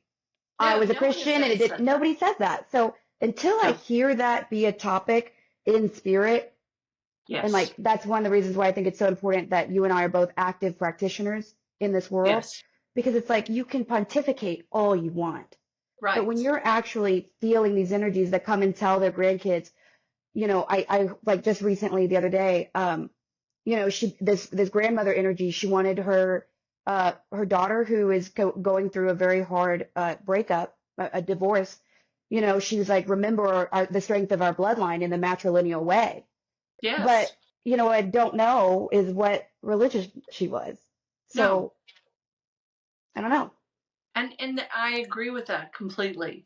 In my work through mediumship, which is one of my most favorite, can't wait till we pull that message out And of the it's my bowl. least favorite. Ah, I love it. Well, it was for mine for a long time, but it's become one of my favorites because it is a direct link. It Mhm. brings us right to the heart. Most of the time when you start speaking of loved ones on the other side, you're bringing them right into that moment where their heart is very activated. And you're right. I've never, Sophia, heard anyone say to me, "Well, listen, I wish I would have, went from being, Buddhist to Christian or vice versa, or I wish I was this or I wish I was that." It isn't really a topic that ever comes up. And And I've I would never be heard fine if it someone. did, but Oh, what'd you say? I would be fine if it did. It wouldn't matter, if it was needed, but I don't ever hear it. Well, and on top of that, if I will just say this about the soul, because you know what I believe about the nature of whether or not it needs to be saved, so to speak, right? Because there's Right. only ascendancy or de-evolution, but the saving Yes. aspect is an incremental thing, to me at least. But like, I've never also had, if there were more soul-based tethers Yes.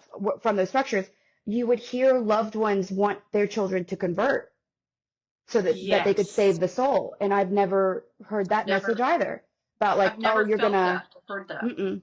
And no doubt that they were gonna see the loved one. So it's like if there were these rules about tattoos or not, da da da da da, like any body modification, even in the circles where we've had trans clients. Again, there's Right. no fear about whether or not they're going to see that person again when they, you know what I No. mean? It's just like, can't wait to see you when it's your time. So I think Right. that's interesting because surely if those rules were true by now, you for sure, and me at least, to a degree, I feel like we would have received that message from some energy. I agree. So what you're saying, really, in a nutshell, there isn't an exclusive club on the other side. Not that You we don't can have to, tell. take the membership and hope for the best. You don't have to Exactly. fall into a category. Well, and to take it one step further, we also recognize that, things can get pretty dark and that's the grace of God, God, source, whatever you want to call it. It's source, like universe, however it plays. Yes. somebody can do, and obviously you and I know there's some caveats here, but you can really make a lot of de-evolutionary mistakes. And Yes. lo and behold, they're right there chatting saying, I know I did this and I know I screwed this person over and I know I did this, but mainly there's a lot of humility about what they have done, Yes. but never like I had to sit there in brimstone for well, there's no version of like, dang, I got punished and now I'm better. It's almost No. just like, I really messed that one up. Please tell my loved ones I'm sorry. That's always what it Exactly. is. Well, So I don't know. that's a really good point. Maybe I need to reach out to my parents and see if there's a whole different explanation of this, right? No, thank you. Well, you know, yeah, I mean, I think I wish that people recognize, and I don't say this to be like to allow things to go, because the reality is what you do in this life gets logged. There's Yes. no, it doesn't really, you can't cheat that. So eventually, whether or not you skip a bunch of stuff, that gets logged. So eventually it's going to wind up on your docket again. So maybe don't try to Right. skip through, people who use psychics as like a resource to try and skip all the things. It's like, I mean, I can tell you that that's a bad decision, but first of all, A, we usually feel they're going to do it anyway. But B, Yes. if you're actually intended to work through that energy, you skipping it this lifetime because you hit up Terry or you'd hit up me, it's like, I mean, I don't know, you're not really getting much done. No, not at all. And I cannot wait till we pull that past life slip Oh out of the God, bowl me too. because we've got a Me lot too. to talk about with that subject. I do have a question about spirituality from the perspective of, and I know this is, a topic we'll eventually go into as well, but for all of the misunderstanding about how to define it, we have to also recognize that there is not a revolution, but maybe, I don't, that's what they just said, where I feel that spirituality is actually getting um, brandished, sometimes in a predatory way, uh, you know, in a deeply misunderstood way, A. But what are your thoughts on that when you see that sometimes and you realize, that not only maybe people have not taken the time to define it fully for themselves, but that they're already using it in an outward form as opposed Yes. to it being a personal thing? Well, and I do see that. And, it can be very predatory. We recognize that, when you find spirituality, first, it's a very intimate relationship. It's a path that you find that you have to kind of evolve into or evolve with and really come to terms with it. I do feel that, there are a lot of, again, there's a lot of energies out there, a lot of people that are very persuasive, but are really are basically preaching the wrong thing. I know I've met at least 6 messiahs in the last month, and I can't really believe that all 6 of them were God. Okay, but Doesn't that make you mad? it does make me mad. What makes me mad about it, and I always say, I always follow it up with, if I am wrong, then help me to see the path and the truth of this. But my belief system is you're giving false information to the masses. And there are a lot of hurting people out there, a lot of pain and a lot of suffrage. And people want something to believe in. We've seen it time and time again. There are a lot of those that drink the Kool-Aid. And so those that are going to preach and practice spirituality have a very defined responsibility. And it's great to have a belief system. But remember first that to believe anything is a responsibility first to you and your actions. And it better be of pure value, because there's a lot of phonies out there. And a lot of people taking advantage. I really truly have, and I say that, I don't take that lightly. I hear time and time again that this is the latest and greatest Messiah. Now, I'm all about people with good gifts and loving gifts and helping others. But when someone creates, it feels almost, we're going to use the word cliquish, but that's not really the word I was going to say. That'll cover it another time. These cliquish groups can really lay a very strong black mark on those of us in spirituality that are trying to make a difference. Yeah, I mean, and I struggled with that a lot, back when I was training and I was trying to really understand what it looked like to have somebody else's energy, to some degree, my responsibility, because what I say next will have a very real impact on their energy. And I remember just thinking, like, I'd rather die than say or do something that has a wide net of negative. Like, if I'm wrong, that's what I used to say all the time. But if I'm wrong, and that's why I'm still so nervous with mediumship, which more and more people keep reaching out to me for that, and I have to show up for the occasion. But it's like, I'd rather pontificate about your future than really try to get quiet enough to figure out what your loved one that you love and miss has to say to you. To me, that's the height of the most responsibility in some ways. Is. And it is a responsibility. And I understand how, because again, I do a lot of mediumship. Probably I'm up to about 80% of my practice is mediumship. And originally I didn't wish to go there. I was a little intimidated by what I might bring from me on the other side. And I don't want to that, of course. I mean, that's a bad record or an old movie I don't want to see again. Okay. But what I've recognized in the mediumship, and it's something something I train, and I know it'll be familiar to you. If you come at it from the ideology of, listen, if what I have said makes sense and it resonates with you, thank my guides. If what I've said is incorrect and does not, then I am responsible for that. So what does that mean? What does that mean? That means that you're taking the ego out of it. When you take the ego out of the answer, when you take the ego out of the experience, you're coming from it from a very pure energy. And you're going to be wrong, because we're still human vessels. We're going to be wrong. And we have a wonderful team, but we may not hear well sometimes, right? We might want to get home for dinner, and suddenly it's getting harder to hear it. Right. But what we recognize that when we give information, it's not from us anyway. Now, I'm still the vessel that's transporting the message. But when I recognize that the information coming from me is for the person, and it really has nothing to do with me other than I'm a really good voice box. That brings me to a question I've gotten a lot over the last couple of months on those Discords, which I think this is a really good question. And I shared with you an answer I heard a couple of weeks ago. But, what do you say? Obviously, we've discussed that you do have a very good relationship with God, and that you were not willing to give that up, even for the name of some paper that said you were good at what you did. But what is your personal response to the question that could be raised that says, well, who then are you listening to? What would you say if someone's fear is, well, what if you're listening to something from the astral plane, something non-native to your own energy or not God-given? Well, first and foremost, From the beginning of all of what we've done and worked towards, we establish a pure connection. We establish a love connection. We establish a spirit connection. We establish something that's only of the higher self, for the highest good, whether it's God, source, or universe. It comes for mankind. It doesn't come because it's bored and it wants to go and terrorize everybody, okay? It comes from spirit. So, and I have heard that. Well, how do you know that your team is good?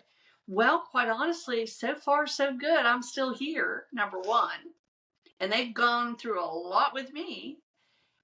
And I've made it that way as well. If I don't trust them and believe in them, and they're trying to get me to see that they're trustworthy.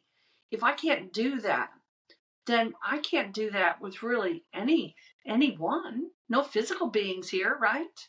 That's so true. That's a very powerful thing and I know the mindset. Well, what and who are you listening to?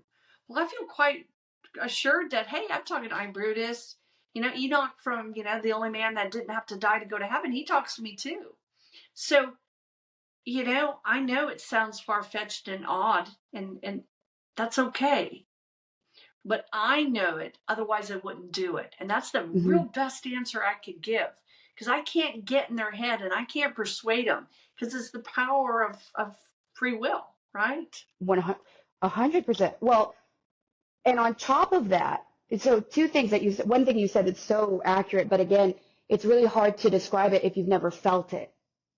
But it's like we recognize that before anything is language, it's a feeling. And technically you could say a feeling is a vibration, right? All of it's really so there is when you get to a position where your guides trust you and you trust your guides and there's an established connection there.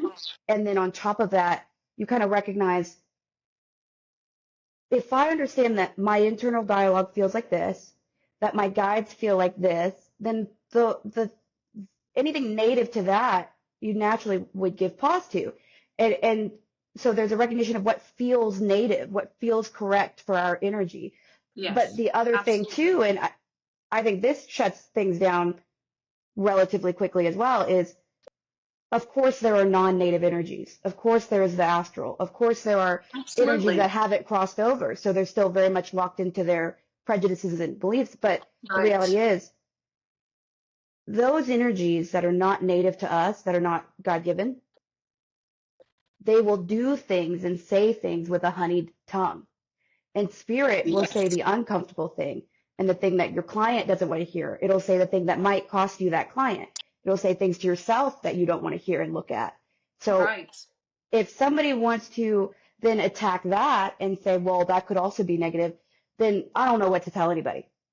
Like, I mean, you know what I mean? Like, well, and then then we're all screwed. I don't know. Well, and that's a valid point that you've made. You can turn the tables around and say, well, how do you know the God that you're praying with is the true God? Give me your data. Give me your proof. There's a guy in the Discord. He always says, where's the evidence? Where's the evidence? Where's the proof? Have you seen his license? Have you seen his birth certificate? Have you seen anything that proves to you that what your belief system is superior? Oof. More pure. So, and again, you can get snarky with it and go, a lot of faiths don't believe you're not even qualified to talk to God. So you're going through the middleman too. Dang. Oh, yeah. Well, maybe I've got middlemen, right? Maybe I've got the apostle sitting on my left shoulder because they don't want me to get out of hand, right? So, I mean, that's the reality. It's the reality of it. Again, come from love first. React with wisdom. And let people take the free will that is their birthright. And you cannot go in and actively modify someone. They're not machinery. You can't tweak them so that they have a different way of looking at things. You can only provide enough of what you have, enough of the juice, to get them to perhaps see things from a different perspective.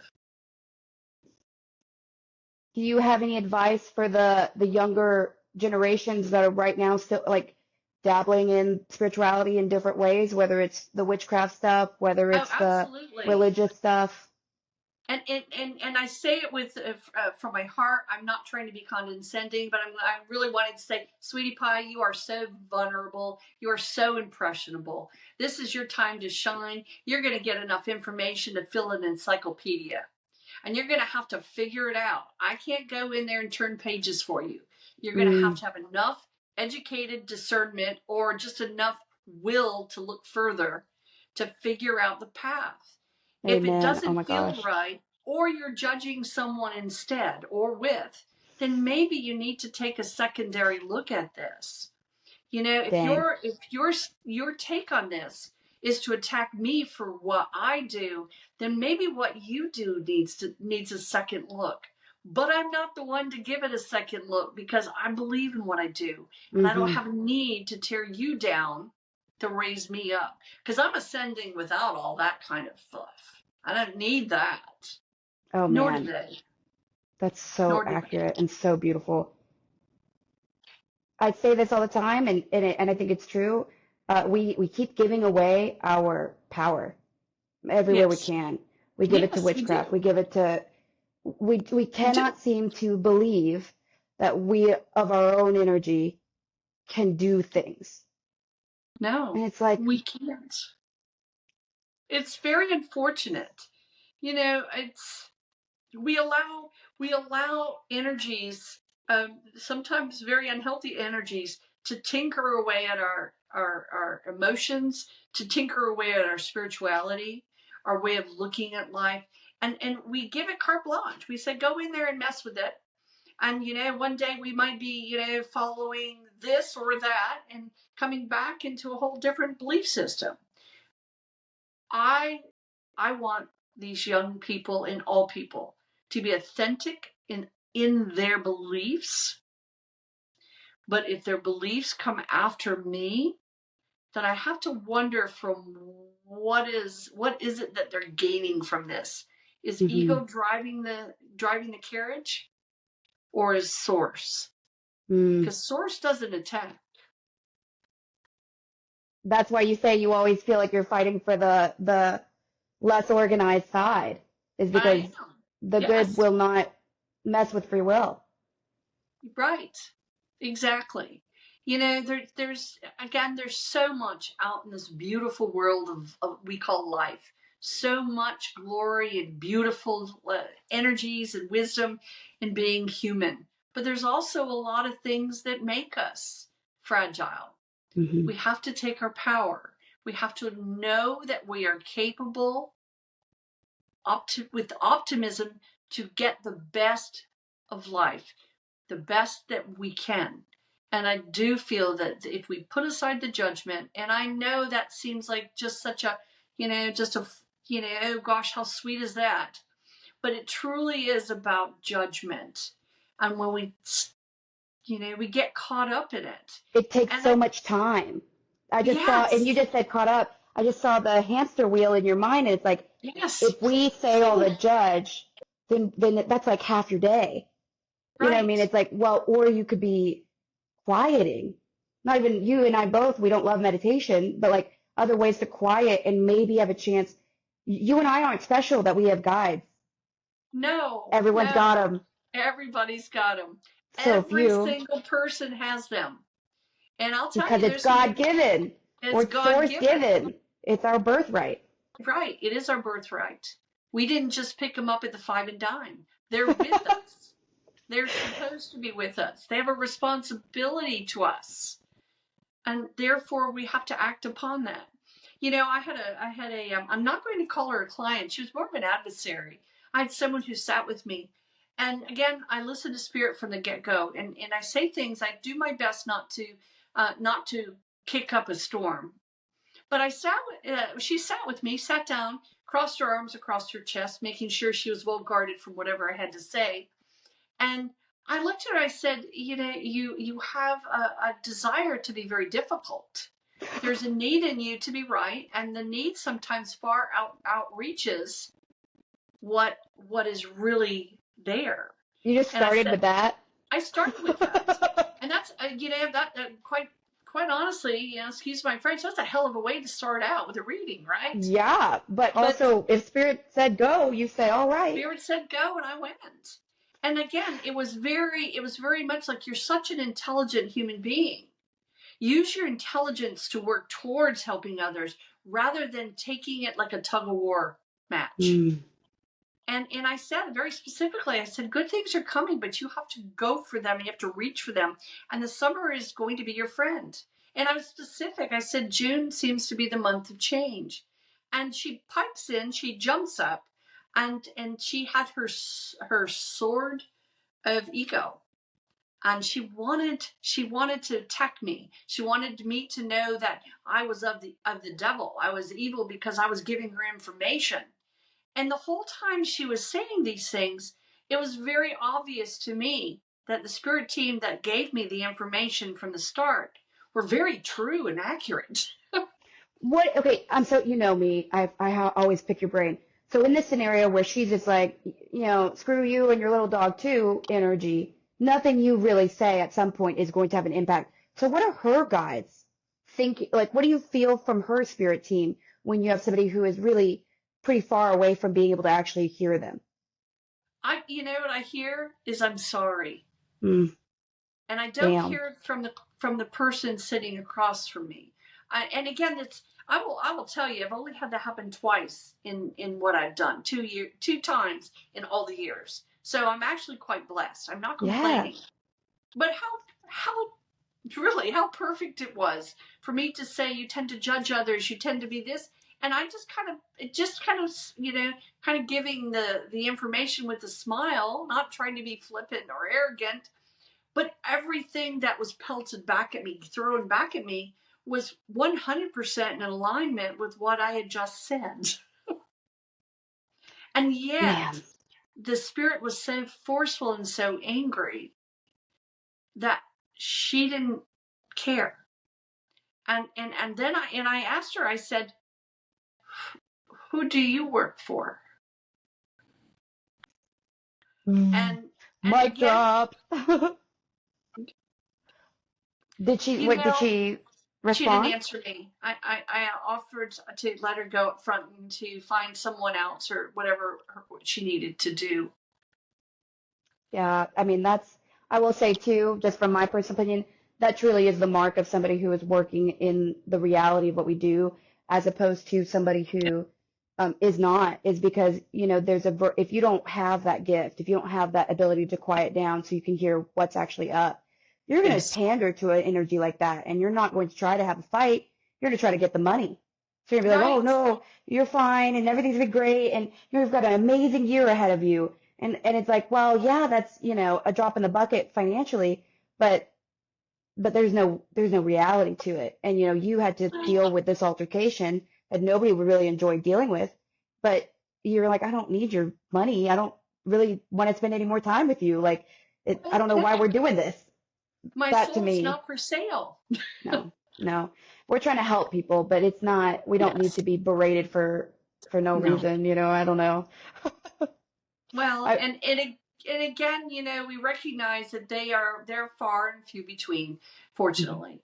But I agree. That's very true. More than anything, it isn't up to us to really attack them. And I know some of the things I just shared with you seemed like that was a pretty forceful start to a reading. But she came to the reading, she came to the session with the sword. Mm-hmm. And I didn't know that at first. I just listened to my team and recognized that we were actually having a little bit of a pre-battle. A battle. Well, what you trained me to do, and I know that you live by this because I've seen it 100 times. When I don't have a client, I get to listen to you do readings. I mean, but the reality is, we don't get to cherry pick what the message is. No. And so if it is aggressive, you have to just have faith that you would not be led to say it for no reason. Right. Exactly. Because you didn't wake up and choose violence. You had great readings before and after. So it's that thing of like, all right, well, I guess we're going to buckle in. And if we believe what we say, then we're not even the one judging what needs to be said. And so Right. we just gotta bring it into the physical with our voice. Otherwise, With that's their about voice. it. And that's exactly it. It has nothing to do with ego. There's no, point scored one way or the other. Each person stands in their own energy. It isn't, it's not to challenge anyone or to bring about some type of, belief system that isn't for them. It's just, if someone is to sit with me, my intentions are to help them, just like your intentions are. If they're not satisfied for whatever reason, if it's tweaking their belief system, I'm perfectly fine with that.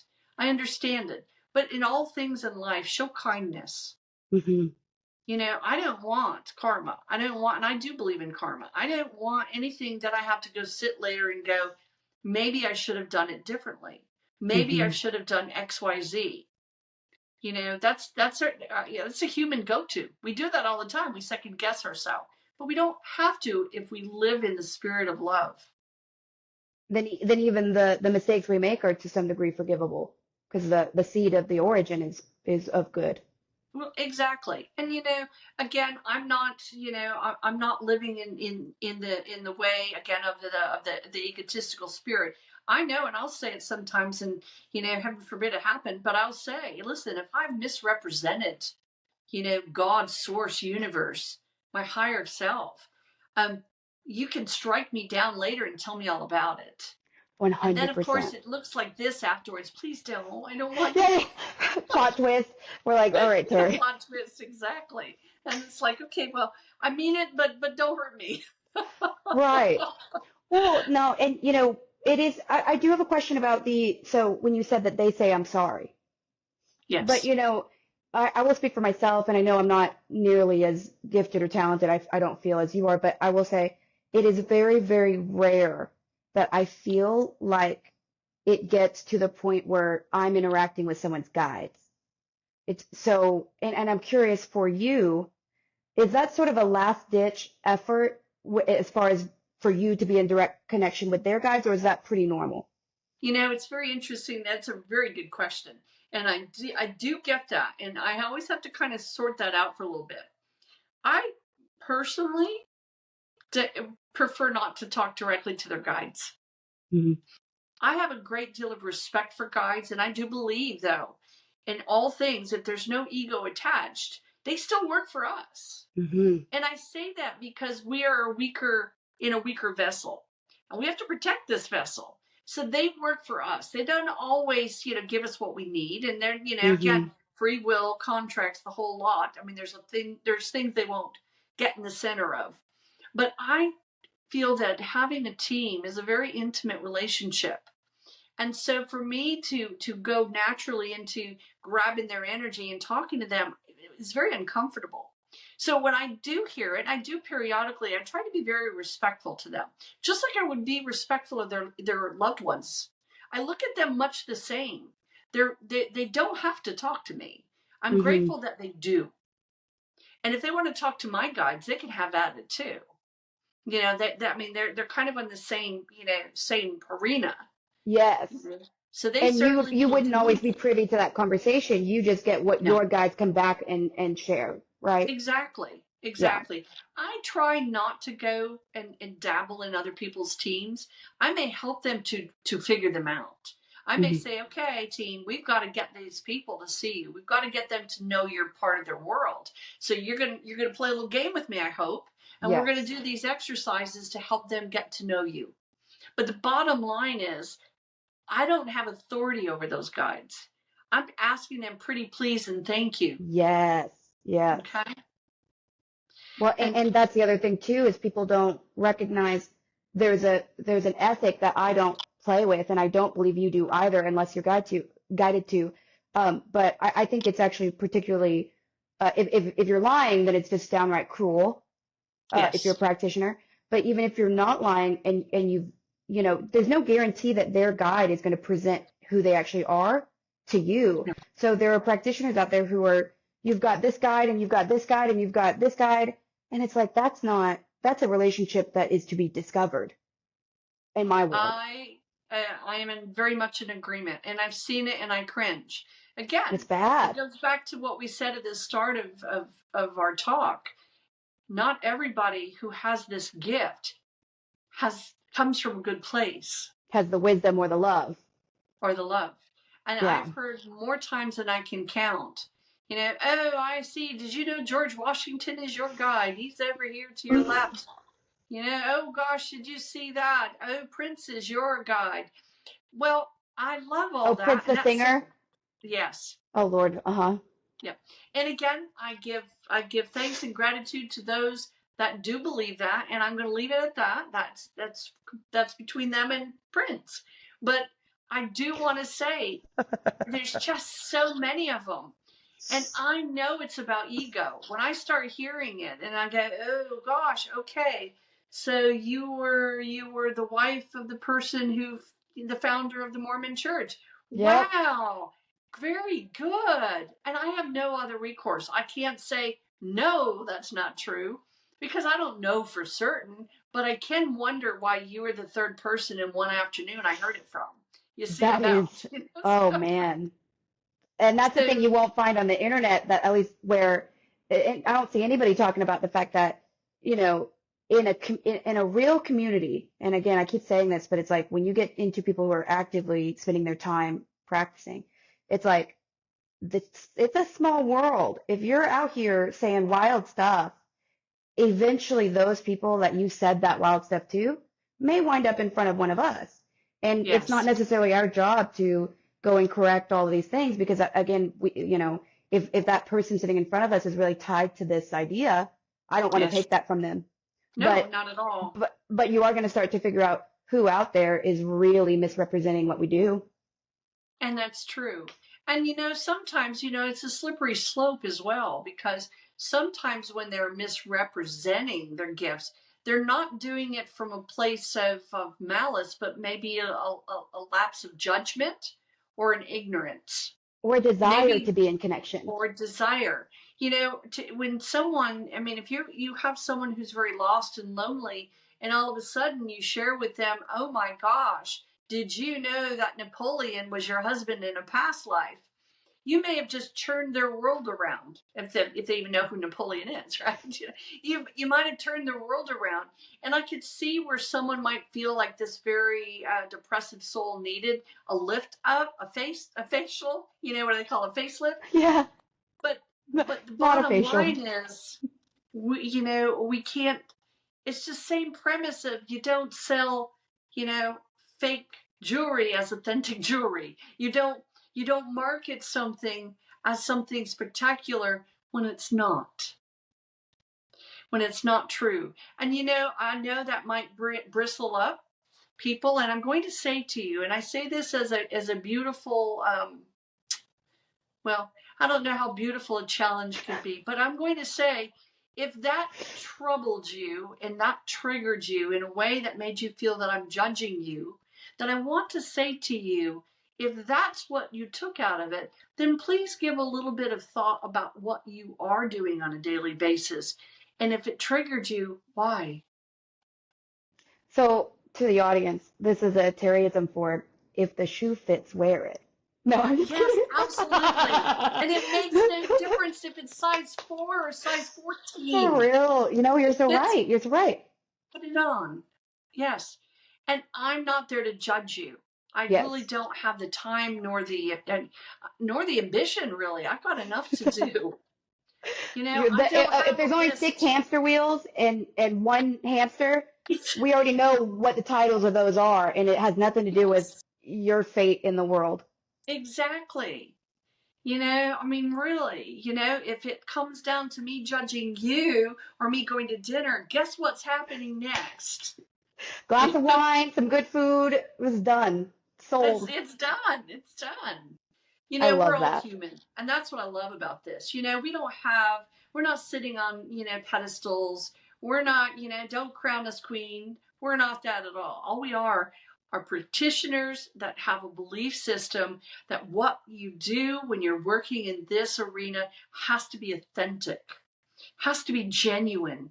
You wouldn't go to a doctor that is a quack, would you? You No. wouldn't go, oh, I signed up to him. I hear he's not any good, but I'm going there today. You wouldn't do that. So use good judgment, good discernment. Hmm. When it Hmm. comes to who you sit with, who you're with, make sure that they're there for you and not for somebody else or something else. Yes, and also we recognize too, um, I've never received a message from spirit or from a loved one that's passed that was charged with revenge or those like go and fix the world. It's always about the person. It's always about their emotional reality, their mental reality. Like there's no call to arms that I've ever heard. Mm-mm. I've heard things like I don't like that so and so got this in the will. You know what I mean? Like there's, but Well, sure. it's like nobody's ever saying you need to go and attack this person that doesn't. It's like so I get nervous too when there are practitioners who are always kind of a call to arms because I just Right. haven't received a lot of that. No, I haven't either. And again, please to the audience, we're not really here to bash anyone. We're really not. I mean, you're an educated human being and you can pick and choose all at your own free will. We're just Hmm. simply saying if it doesn't feel like it's for you, perhaps maybe that's your intuition kicking in and you need to take a second look at that. We all have free will, we all have discernment. Whether we use those tools or not is solely up to each of us. And spirit is there to help us use those tools, Yes, if but we not to listen to have us spirit. sort everything out. Guides Oh won't do no, that. won't do that. I wish. I'll tell you. I've been trying to get Brutus to do my laundry. So far, no luck. Well, this is a me question, so sorry to the audience. What is your thought about when it comes to spirituality? And obviously especially when you start to feel it, when you start getting those numbers coming at you from the universe and all these things that maybe indicate spirituality is getting put up on the docket of things to address in the here and now. Yes. Mm-hmm. Um, do you think it's very common that you find the names of guides? Because I'll speak for myself and say I've not yet received names from my guides. You know, So, and that's a good question because what you're basically when you say that, what I hear is, yes, it'd be nice to know who they are, but I'm going to say back to you, it's not necessary. mhm, We all have more than one. Brutus mhm. isn't my only go-to. And I have to apologize to him because that sounded bad, but he's not you aren't. But so I have Brutus, I have Enoch, I have Gladys, but then I just shared with you some names, right? But I also have this little thingamabob that's about this big. I don't know what the heck it is. It's energy. It's blue. It's really cool, but I don't even know other than it makes me happy. And it used to play ball with me. So it's When you were a pretty kid? cool when I was a kid. And I Oh, see it periodically. So it's still 2 thumbs up, even though I couldn't tell you if it's male or female or what the little mhm, thingamajig is in a little globe. Okay? mhm. But it brings me joy and it doesn't seem to bother anybody. Yeah, so exactly. so more than anything, we mustn't get hung up on names. And Mhm, I have a lot of classes I teach on guide work. It's one of my favorite subjects. And you're going to hear me say that a lot because right now I haven't found something that's my least favorite subject. Okay. I'll get there one day, probably. But what I always tell people is don't get hung up on names. Say you've got a guide standing there and you're trying so hard, you're not hearing anything. Every now and again you hear buh, and you think, oh, I'm hearing something. And you hear the buh again. And the next thing you do is you're calling your guide Bob. Well, go along 6 months down the road, and poor Barbara, who's been working with you in the spirit world, has gotten accustomed to you calling her Bob, but would probably give you a little more feedback on that name, but you're so acclimated to knowing what it was, or you've already should named be. it. You've named it. Now, it doesn't mean that there's ego, and it's not like Barbara's going, how dare you call me Bob? No. But again, if you want to develop an intimate relationship, take it in steps. Let it come to you. Let it be a part of you. Don't fabricate it and mold Mhm. it based on what you need in the moment. The People desire get to have an answer impatient. now. Now. They get impatient. You told me And one time when I was doing the guide work stuff, and it was such an imprecise art to figure that out, and it was frustrating. I remember I had an energy that I can still, it was a stone setting and he was wearing a Yeah. gray, all of it was gray. And he was always turned away from me. And I remember in class one day I said, Terry, I don't know what's going on. He does not seem interested in talking to me. I'm not trying to bother him. And I remember you said, you said, he stays that way so that you remain curious. And it was such an interesting recognition of like they're not all just waiting for you to identify them. They're not No, they're here for a purpose, and that's maybe exactly you getting right. to know them right now is not they don't really care about that. And so then we make these assumptions about their drivers. We know a couple things. We know that they're there to help us. We know that Yes. that we have a birthright to have them. Yes. And that's about it. you know? Well, yes. And there's a lot more to the story. Of Yes. course, And I can't that's wait till we another talk about session. guides. Yep. We've Yep. got Yep. Yep. a lot to talk about with guides, but you're absolutely right.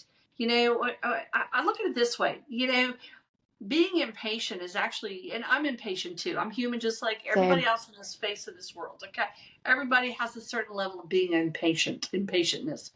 But I want to say to people when they really do that, they start getting really anxious about it. I say, if you're eternal and your life never ends, this minute of being so put out that you can't right now, in the now, in the now, in the now your guide seems a little nonplus, because you're going to be here a very long time as you go through life to life. Um, hey, enjoy it. Enjoy the ride. You're going to find out more about them. Make an effort. You can't just decide, well, I'll wait for them to come to me someday. Make an effort. A little bit at a time. Oh It's yeah. an amazing journey. I think this whole conversation, it just reminds me like how much I love this stuff and how much I love that it's like it's all there for us without any doubt, right? It And then is. but there's also this point where and you've probably heard me say this 100 times, but as much as I love this and as much as it gives me hope and faith, and it's actually the only reason I believe, before this I was a staunch atheist and and premialistic as well. And so it's like this is one of the only reasons I believe in a good God and in a God that's invested in us is partly this structure of guides around us that you see around everybody. So evidently, if it were more even, we'd have access to guides or angels or whatever, and also the other side, and we don't. Right. So I think we have to go find the other stuff. So I think that's what is so beautiful. But with all that said, Brent is still doing the first. So yes, there's Exactly. spirituality, but like That's right. you gotta you gotta stay in a safe position, physically, Yes. financially, emotionally, and then have fun with spirit. Yes. But Exactly. you can't We still really. have a task. Mhm. We have to live our human life. You say that more than I do, actually. You always used to say, but we have a responsibility. We're here living a human experience. Yes. If we were meant to be, ascending this lifetime in a rainbow body, we'd probably have been born closer to Tibet or like closer, you know what I mean? Like there'd be ways that would make a lot of sense. But if you abdicate everything that you have right now, that is absolutely a free will choice. But we Yes, have it to is. wonder, surely there was an organization to why we're doing the things we do. So, Yes. it's never my advice to fast for 18 hours and give up all your worldly things and give up your aspirations because there's a good chance that's kind of off the rails. You might have had a plan. Right. And that's true. And that's exactly right. You know, I, I I do believe it's a choice. I do believe what we are as humans. I believe that what we are, our ideologies, everything is a choice. Coming from my background, coming from a very lost upbringing, Violent. violent, horrible, scary existence. I could have made a choice to be scary and horrible too. I made a choice, and it's not, pat Terry on the back, look what she chose. She chose the angel instead of the devil, right? Whichever arm they're on, shoulder. But we have a choice. And I will tell you, I would much rather choose to be happy than to choose to be miserable. I would much rather be more ascended, more connected than to be miserable and judgmental. And I got to make that choice. My upbringing should have dictated that I'm a bad person, that I'm a drug addict living in a homeless shelter, if I had that Plus, good. with your intuitive gifts that seem present in your bloodline, like we've talked about this kind of before, you would have been an excellent predator. You would have been twice what your father could have done from the perspective of taking life and predatory nature with humanity. Right, because quite honestly, I learned from the best. But the real important part was not the most. I may have learned from the human best to be evil and to be horrible and to hate life. But what I listened to was the highest of that. I listened to what was best. And that was much different than what I saw. So if I can do it, really, seriously, anybody should and could at least give it a try, right? Yes. Well, and just with the knowledge that, yes, of course you can go the opposite way, but we have a tendency to recognize that they do not ever seem that peaceful. You know what I mean? Like the people that do step in the dark, yes, there's power. Yes, there's not even power, but maybe even money, whatever you want to call it.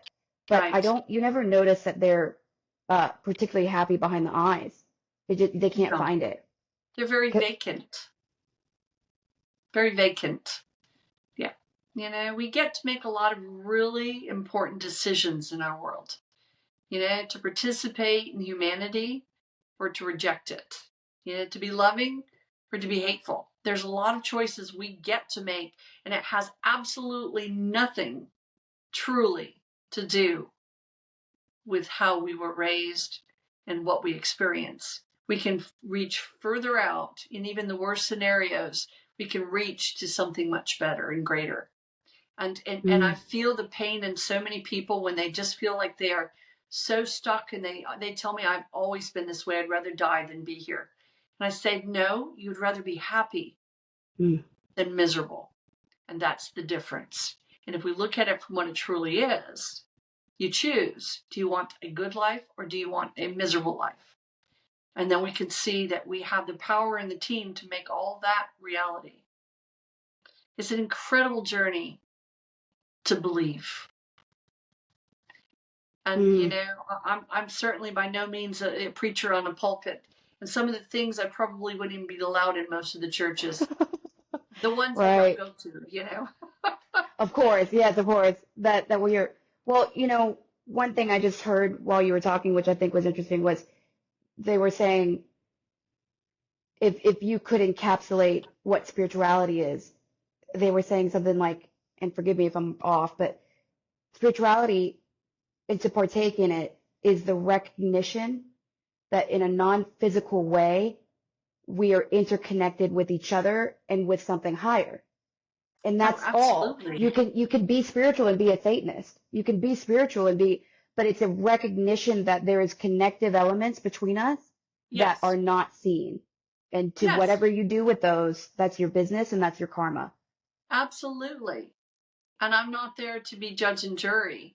I'm not going to point the finger and say that your faith is better than their faith or my faith is better than your faith. And ironically, spirit doesn't either. Not at all. Not at all. That's the beauty of it. It truly doesn't. Well, Terri, there's not a single person I'd rather have this defined with than you, because I think you bring so much reality to it, as well as a deep understanding of the things that are not physical. It's like, it's hard to prove it. It's non-physical. Anybody could say anything, but yet, you know, somehow the information that you give is so accurate. The things that you share spot on to every single person I talk to, every single person I hear you do the readings with. You know, in my practice, you have a tendency to say things that you have no idea that they'll have an impact. And then suddenly someone's crying and you don't know why saying a blue truck has them in tears. Only they know that. So all I know is someone said I should say that. And so I did. And now we've had this connection that has meaning. Absolutely. And I am so grateful to be a good listener. It's real important, and I feel compelled to say this right in this perfect time. We really don't ever truly know how we impact others. Very briefly, I want to share this one moment that I had about. This was about 4 years ago. I was in better shape, before I had the allergies show up and stuff and got a little different. Um, I walked all the time, and I truly take great just joy in walking. I love being outside. I love being outdoors, and I just truly love it, right? And I like to walk by myself because it gives me time to think and to contemplate and to talk to my team, to enjoy just being. And I walked the same path, same place. The sidewalks were well trodden by me. And I did it almost every day for several months. I enjoyed it. And I had this woman one time stop me on the sidewalk.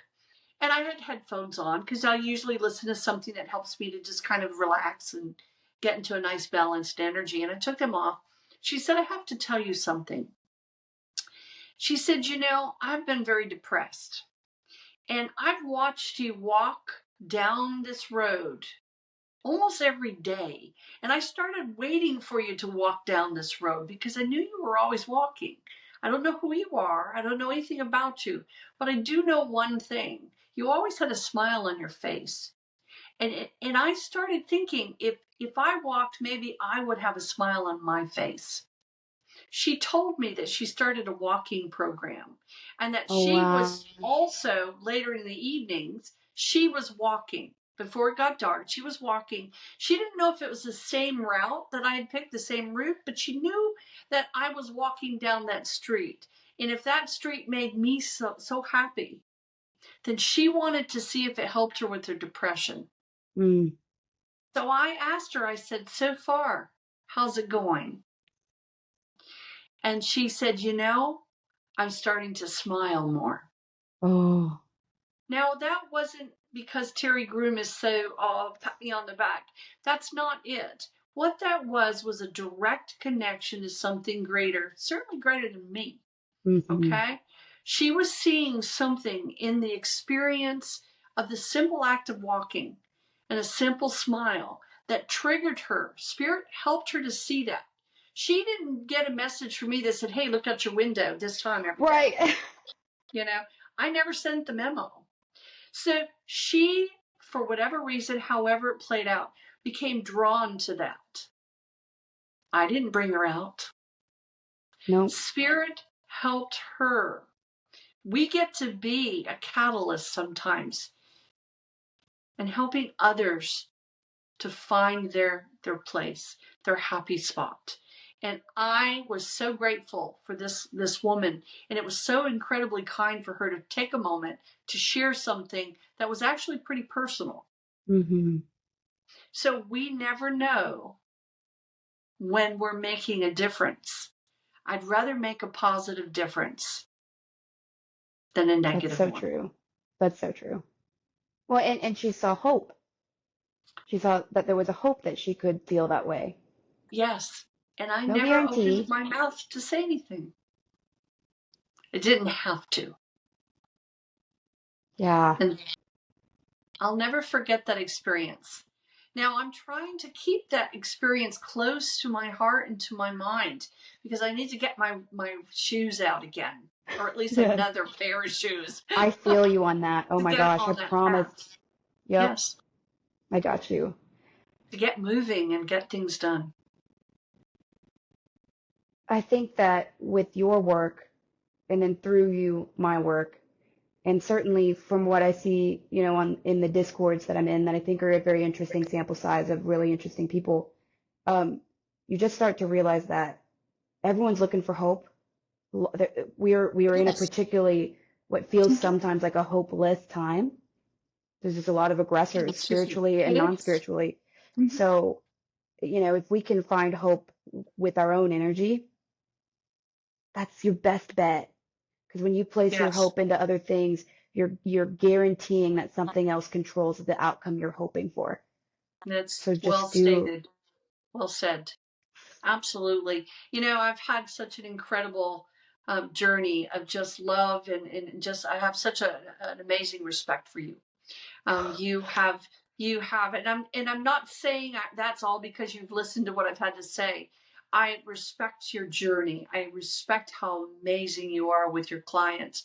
I respect you for being there, knowing that it truly is about integrity. You cannot teach integrity. You either have it in place or you don't. You can develop it, but most people will begin with it if it's there. And you have taken this beyond the place I ever thought was possible. And I should Thank have you. known it was probable because that was your energy, it was your curiosity. You stayed in the nest, and I'll call it that, the loving nest, for longer than you actually needed to. I'm so But I will happy. tell you, it wasn't because you had a lack of learning, it was or lack of understanding. It was because we truly understood each other. We really, really met in the middle, and we It was, truly are of that energy. well, and I kept derailing all our classes asking you about aliens and just, you never knew what I was going to be talking about. I know. I just have to tell you, E.T. still went home. Okay? In Fair case it enough. comes up again, he went home. Okay? I'll Okay. tell the people. I'll let them know. Thank you. Just so they know. Well, I had spent the majority of our how do you say lessons asking you just a ton of questions. So, as we try to land the plane at some point, because you and I could talk forever, and we plan Oh, I to. know. Absolutely. I'm still I waiting for dinner from yesterday, so Oh it's good. God, have you eaten today? No. No, no, not yet. All It's right, I'll coming. get the. We'll No, get through you're this. fine. Don't I worry. love I'm you. I just fine. so at the end of every session, we're going to close Yes. it down with some questions from the people. Oh, I So love that. eventually from comments. So I will say Mhm. the structure for just the people that are listening, if you can and you want us to answer questions for you, we're going to do it as a two-part rule. One personal Yes. question where it's Yes. like, oh, am I going to marry? Da, da, da. And then one question more broadly metaphysical. And we're going to pick three people to answer those questions each time. Yes. Good. Uh, since we don't have any comments, I pulled them from some of my friends from the Discord. And Oh, so, excellent. yes, and I really do care about these people a lot. And so while I can, before we have a real following or any comments, I figured I'd say, hey guys, I've talked about you until they're probably so tired of hearing about you, but I love you to death. And I always cite my source for why I know everything, and your name pops up. You're so But sweet. so this is the first question. It's from a gentleman named Pharaoh Gaglio, but he is also named after his grandfather. Yes. And he did not ask anything of a broader metaphysical, but he did wonder if there were any messages for him from his grandfather. Oh, his grandfather loves his sense of humor. He says that he was very quiet for a while, but he ended up getting a little bit more acclimated to just kind of knowing that his spirit was, people needed it. People needed to hear his sense of life. His grandfather's telling me that his humor was funnier than his. He's kind of chuckling over that. I have a feeling that the relationship between the two of them lives on in your friend. And I do feel that his granddad is paying attention to what is happening in his life. I do know also that his grandfather wants to give him a message of hope. It feels like he's been a little bit unsure of himself lately, and his granddad just wants him to know that there's no reason to take this slowly. That he's got a lot in place, and to keep moving forward with it. He doesn't need to worry about being sure of himself because he's got a plan, and it seems like it's going to work out for him. His granddad loves him. His granddad is he's very friendly. He's just chatting to me, and I can hear him just talk away. But he really does want his grandson to know that, to keep up with a good sense of humor, to keep up with the friendliness. He feels that it's very important for him. And he's also saying, this is funny, his grandfather may be doing this as a joke. He's saying, get a job. So I Right now, Pharaoh does not have a job. That's so funny. so, so again, granddad, so they have a lot to say. Free will, we can decide to pay attention and follow suit with the things said, or we could just take them with a loving measure of understanding. But Granddad is a great guy. He is. And I feel that your Good. friend is as well. Tell him to keep that humor. I feel the humor is something that's very vital for him. Okay? Mm-hmm. He's a very stabilizing energy. I remember I noticed Yes. that one of the first times because there's a lot of big energy in those groups, and I love that. Yes. It's a Yes. fun sparring time sometimes. But one thing about Pharaoh, I think, is at least the part that I saw of him, he's always been very grounding for me. It's almost like Mhm. just he's always kind of has that fire of love, and Yes. I don't see that going anywhere for him. And No. just to, since he didn't, I'm going to add a little bit of time for him just because he didn't ask another question. He's had a lot of growth Yes. in his Mm-hmm. bloodline lately. But he Oh, also did recently have, someone who passed. So there's a lot of activity in his family right now. And I know, he was recently told that, so he was going to lose somebody close to him. I was curious, just to verify, because I already said this, but, the concern was around his sister. But to me, I'd be curious, how does she it's feel? interesting. And again, I'm very cautious of omens. I I know how agree. easy it is to get caught up in some of that negative soundtrack. I want to say that his sister does need to pay attention to her health. I feel like there's some, I don't want to say bad habits, but I feel like something that's just not working well in her body. And she would do well to have perhaps maybe a little bit of blood work done. I don't see the demise of his sister. I don't even want to really to talk about it. We don't want to bring that to her. No, Um, I want to say she does need some medical um, care, but I don't feel that it's urgent, and I don't feel that she needs to rush out there this evening to the emergency clinic. I feel she just needs to be prudent about taking care of some of her health. I feel that some of the things that, as the concern is, feels like it kind of runs in her family tree on her maternal side, and she just has to be mindful of that. thank you so much, Terry. I You're appreciate welcome. that, and I wanted to give him some clarity on that as well. I do care about him a lot. He's a great guy. Good. He's a great guy. He's got a warm, engaging sense of style, sense of humor, sense of reasoning. He's got a good point. I can feel he wants to make a point, but he does know that he has to deliver it in a nice, balanced way. Oh yeah, he's an incredible person. He's come through so much. I mean, I've known him since October, basically, and just so much growth. Great Yes. guy. Good. Very I hope nice. one day I'm gonna get to your house and eat all your food and then put you on Discord so you can talk. I think these people, Oh, I would love that. We'll have to they do all want that. to meet you. Absolutely. All right. Thank you. And Pharaoh, again, from my own message to you, but I talk to you all the time, but I will just say this. You know, I do think that moving at some point is going to be a really good decision for you, if only to sort of create some kinetic energy behind some of your decision making. I know that's something that you've talked about wanting. And I do think that, by being, even though maybe not moving from state, because I think that you and your family are very, very close and it should remain so. But, especially, towards the end of this year, making some big decisions about where you want to reside is going to be important. That makes a lot of sense. And I'm hearing that the decision will be made pre-Thanksgiving. I feel that he'll have a better understanding at the top of November. Oh, I love that. Good. All right. Farrah, love you, but we're going to move on.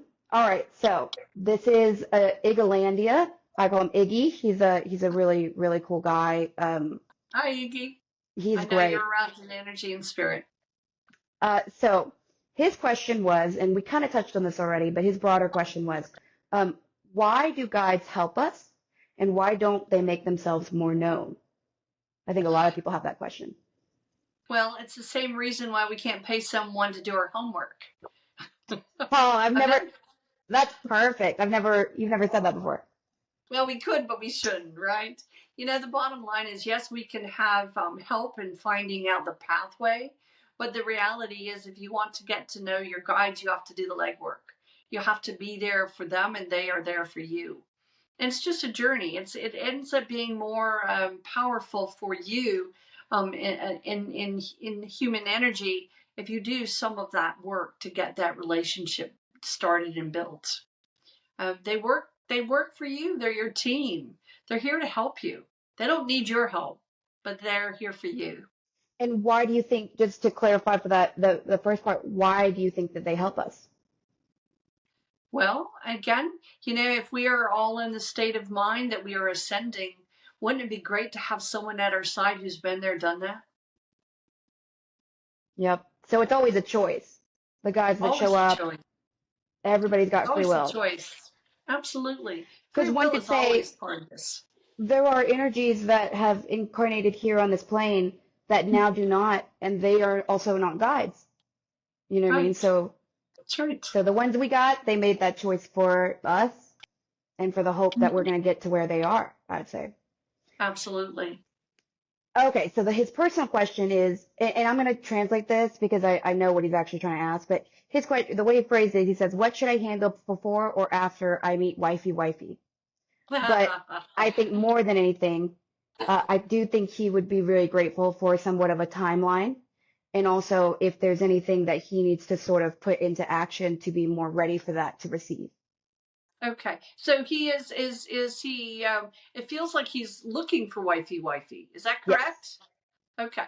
I don't feel that she's around him right now. I feel like he's still on the mission of finding it. But sometimes when we, it's kind of like staring at the pot waiting for it to boil. We recognize that if we step away, things happen a little bit quicker. And Oh, and I feel that he is spending too much of his quality thinking time trying to bring something around that's still not quite in his neighborhood. Not there yet. whether this stays in or not, I told him a long time ago, I don't feel that she's in New York yet. She's got to get there. She's got to get there. And if he rushes past some of the process of this, he might end up, nabbing someone that wasn't meant to be and grabbing someone instead. Oh no. This is guys, this is a Terryism. Basically, Yes. you're saying that there's a potential that he could actually, in his pursuit, there is somebody that is supposed to be wifey, but if he Yes. stays on the dating apps and does all that, that he could potentially settle for not who was supposed to be the one. Exactly. All right. Well, Yeah, that indeed. is a very good message, and it's not always what people want to hear, but No. but that's so true. Especially, I love what you said about when you try to stare at a pot too long. Yes. I love He'll you, find Terri. wifey. And I'm going to tell you, when he does, he's not going to get away with calling her wifey. I love it. I love it. Is she kind of spicy? She is. I love it. He would do well with spicy. Yes, she Awesome. is. All right, last one. My dear friend Adrian. He is one of those age appropriate to the whole prophet era, but he's also, I notice and I feel around him that he is very very skilled in understanding people. He's just dabbling in a lot of that right now, but actually a really, really good head on his shoulders. So he has a question that right now, I already know what you're going to say because I've asked you it. And the reason I asked you it was because of these discords, because this is a very hot topic. And so I'll ask it before I say anything else. Are NPCs real, non-playable characters? Are there a bunch of people in our world that we're running into that we just don't like? And then can we go and then say that they do not have a soul? Because that's what NPCs are. And right now that topic is really hot because it seems like everyone wants that to be true so that they don't have to have empathy. What are your thoughts on that? Wow. And that's a very interesting take on things. It's amazing what these creative souls, these young souls, will come up with to worry about next. I truly look at it like this. I don't really do well working with energies that don't have souls. I kind of feel like that's a waste of my time, quite honestly. And so, what if I'm understanding this question correctly? It feels to me, is there a link here that's saying, hey, is it permissible to do that, or should I avoid them? Is that what I'm also hearing with this? No. They're basically saying that like you could be in a classroom of people and Yes. maybe only 3 of y'all have souls, and the rest of them Ah, are NPCs and don't matter. oh, I gotcha. Wow, boy, I don't want to have to sort and mix that out. That seems like a lot of ego going on to me for me to go duck, duck, goose and pick out the ones that have souls and those that don't. I'm going to leave that to the heavy hitters. God, source, universe. They're going to have to explain to me why we've got all this artificial intelligence that are kind of hiding in human clothing. Yeah, it's an uncomfortable question, actually. I'm going to say it more than anything is, why would you even entertain that? To, To expand on it, I think that there are a lot of people right now in the media that are alleging spirituality or occult knowledge, definitely both for sure. But yes, they are the ones that are pioneering this idea that your neighbor, your grocery guy, that they don't have souls. And isn't some that of it is, interesting? well, it also speaks to one thing that sometimes gets leveraged as well, is that there's only 144,000 souls on Earth. So then that must mean that some of them don't have souls. So I'm just saying Interesting. the things that I've heard. And, when I was in your home and I asked you that, you said that so far in all the work that you've done, you've never seen it. I haven't, and I don't ever care to. Because Right. to me, I really feel it's kind of almost the ideology of what the Purge movie was all about. If we, I don't know if you've ever seen that, but it's the assumption of taking one day and you get to kill whomever you want because they don't matter. Oh God, They're, yeah. do you see? So, and when I look at that type of mentality, I have to say, I'm not the judge and jury. I'll never be the person to sit there and to pick and choose. And I don't even want to know that it exists. It's beyond my pay grade in human form. So I'm going to say, if that's all there is 144,000, you say? Is that all the souls in this world? That's what the ideology is. That's I'm going part to of some of it. That's part of it. Well, I'm going to say it this way. Dear God, I hope I'm one of the souls. 100%. I mean, right. I agree. It's, and I'm with you as well as saying, so far I've never seen it. I've And never I'll seen come it. right to this podcast the moment I do and rectify this Me opinion, but too. It's I the just haven't equivalent of seen it. watching the zombies. And it, Are the zombies coming down the road anytime soon? Maybe there is an apocalypse. We don't know. I think it's a very dismissive aspect of a narrative that tells people they don't have to care about Yes. everyone, They get to judge. They and get that to they judge. and what a wild, people I care about. Like, this isn't, I'm not talking poorly. I'm saying this is a real thought form that's out there and it's big right now. But it's like, Wow. if you are of the opinion that so far you cannot speak to your guides, but you would like to, then please do not think to be so arrogant that you can have the skill set to deduce whether or not your neighbor that does not seem as awoken as you are, awakened, whatever, or as spiritually inclined or intelligent, or maybe they do things that you think look dumb and rote, as far as rote memory or no ambition. But it's like, come on. Wow. What makes anybody think that they have the ability to diagnose if another person has a soul or not? To me, that's just Oh, wild. well, exactly. I think it brings us back to, kind of the thought process of, well, maybe all redheads are stupid, or maybe all people that, have blue eyes are zombies. We get into such an ignorance that we really lose sight of what is important. And, it seems like a whole lot of work to me to sit and start judging and pointing. I grimace at that. And I would be hard pressed to be very supportive of any notion that everybody, duck, duck, goose, one out of every three is non-human, soulless soul that deserves to be, basically terminated. What a horrible existence. And I would like to bring up just this other aspect that is in tandem with this, and this is a belief I do hold as well. Terry, I don't know if you've come across this thought form before, but I do believe that there are ascended souls Hmm. that will come and have a partition of their soul play out a role. Oh, But to absolutely. me, that is not a soulless energy. That is a very ascended soul, dropping Ascended part of soul. itself down into our density to help people play out karma. And so that is Yes. a different soul than you or I, that we have individuated karma and there are higher energies that are just trying to help us out in a different form that's not guided. But Yes.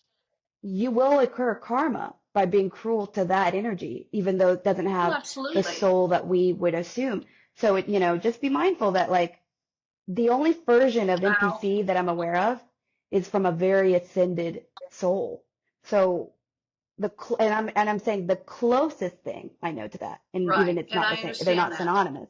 But so Right. be mindful if you really, really, really, really think that there's someone in front of you who is not clocking karma, then then it might be a very ascended energy, or you're wrong. I don't know. Ah, I don't I know. I'm like the just way curious. you I would just word like to throw that that. out there as a possibility. Very But astute. I like that. Yes. Or you might be wrong. all right. And now his very That's personal pretty question. cool. Yes. And thanks, Adrian, for asking that. He's one of Yes. those Thank you, that, Adrian. dude, I love him to death. He's such a cool guy. He's wild. He's gonna get hit because his mouth is so wild, but really, really cool guy. And I can't wait till, oh yeah, he's crazy. He just But needs to learn to duck better. That's all. oh well, what I love about him too is he's got a huge heart. So he'll Good. be over here saying, oh, they don't have a soul, but then I've never once seen him treat somebody like they didn't, Right. or without, and I don't think I it's in love his energy that. to do so. So Good. regardless of what he believes, he certainly doesn't act like it, like that he doesn't treat people that way, which I love about him. His personal question, I would argue that he's a little bit in love, but then also again, he's got a lot on his plate. He's in school, and he's I think 20 or 21. He says, and he kind of he's always pushing the envelope. He kind of slid two in here, but we'll roll with it. Is love determined ahead of time? And is the girl I'm seeing now the mother of my future kids? Oh boy. He wants the answer in the here and now. Is Uh-huh. she the mother of his future kids? And I read her chart with her permission. Hmm. She is Yes. it shows up in her chart that she would be a very good mother. Yes. But be that as it What we're may. looking at are three children, it feels like. Oh, interesting. Yeah, I feel like there's likely to be three. And I do feel that she is, of course, he has to, ask her permission for all of this, right? And Yeah, that's a good. Yes, that would be no, very, very important. yeah, I do feel that she is definitely a candidate for that. Free will Really? could really come in and kind of bash him around if he's not careful. He's got to make sure he's attentive and that he keeps nurturing the relationship. So that's the free will side of it. But I do feel that this relationship feels pretty solid. Oh my gosh, I just And got goosebumps because I'm so invested in his success. I don't even know why. yeah, Uh, he's a great guy, and I do feel oh, that he, and again, doesn't mean he has to be complacent and and go, oh gosh, I've got the one, now I can take a break. It's actually the opposite. Now he has to nurture the relationship so that his three kids will know that he loves oh my their mother. God, that is So so amazing. Do you think he's gonna be? Because I've thought this before. Um, will he? Because now I'm just selfishly asking. This is for me. oh, sure, no, that's okay. Will he have sons or daughters? You think, or a little Oh, I bit know both? there's definitely one son because I see him playing baseball. And I want to tell your friend that he has to watch his elbow because he's got a little tendonitis in it, and he's got to get that elbow working better as he learns to play with the ball with his child. Oh my gosh! I thought you were talking about a kid. No, you're saying No, Adrian, if because he's gonna have Adrian to has it. show up as a Yes. dad for baseball. Wow, Yep. Yep. wow. Okay, that's so incredible. And then the other two girls, because I felt a I lot of feel two girl energy. girls. Yeah, I yeah. do feel a lot of girl energy, but I do feel there will be a boy, and I feel like this child in particular will like baseball. Wow. See, I remember thinking, I don't think I even said this to him because I don't like to speak about these things Mm-hmm. unasked. But, one time he was kind of spouting off about women, like joking, I think, to some degree, Right. but, trying to be a boy and fit in. And I remember just thinking, your daughters are going to straighten this out. But I didn't know where that came from. Yes, they That's so will. funny. Well, that is amazing. I love that for He's a Adrian. I great love guy. that. Good guy. So I like him so much. He's a really, really good kid. Um, but yeah, those three, Adrian, Iggy, Pharaoh, they're really incredible people. So thank you for, giving some insight on their questions. I know that they will be Well, I'm very happy grateful. to. And whether, again, hopefully they'll appreciate the answers and, it won't scare them off. But I do feel that, yeah, you got some great Yay! friends. Yes. Well, as you say at the end of your readings, we have done it. We have done it. Yes. No, you have to say it like that. We have done it. Done it. Oh my Look at gosh. what we've co-created. We've co-created. I Brutus likes to jump in there and get a little bit of that accent out there while we say we've done it. I love it. I love it. I love it as well. Terry, Absolutely. I think the world of you. You know this. I love you to the moon and back. You are, I feel the same. Oh, there are no words. You're an amazing soul, and how fun it is to sit here and to, not only reminisce, but bring forward some of the real, pertinent questions that are just all over the place now. Everyone wants to have the answers to a lot of the things that we're talking about. Mm-hmm. I'm grateful to be a part of that process. Me too. Me too. And, we're not out here to change anyone's minds, but we're out here to be a source of information for people that really, we don't really have an agenda. We're just trying to bring it the way that we feel it to be true as people that do this every day. Yes. For real. Because I think that makes a difference. Absolutely. Yes, indeed. There are several answers out there, and we're not asking you to only accept ours, but we are asking you to pay attention and to accept the ones that are right for you. I couldn't agree more. I will say this, so just to run through it, if you'd like to have your questions answered, go ahead and comment underneath with one personal question and one of a broader source. Also, subscribe to our channel, and that will basically be what we pull from every month as the person that gets the free reading. We pick 2 every month. Terri, we can find you obviously at your website, which I'll link below. Also, your book, I'll put down below. You can get that wherever you get books, but I'm going to link the Amazon one. Thank you. Excellent. Of course. I appreciate that. And I'm trying to think of what else, if there's anything coming up. When is the next Wellness Expo? I can't remember. Oh, my. We've got one coming up in April. Okay, so that's a little bit away. Dates, but if you want to go ahead, and we both have our websites listed. You can find those dates on the websites. Perfect. Just so you'll know, and this will make me happy, the website, as you see, is vitaperceptions. Notice I didn't say vita. Vita means life.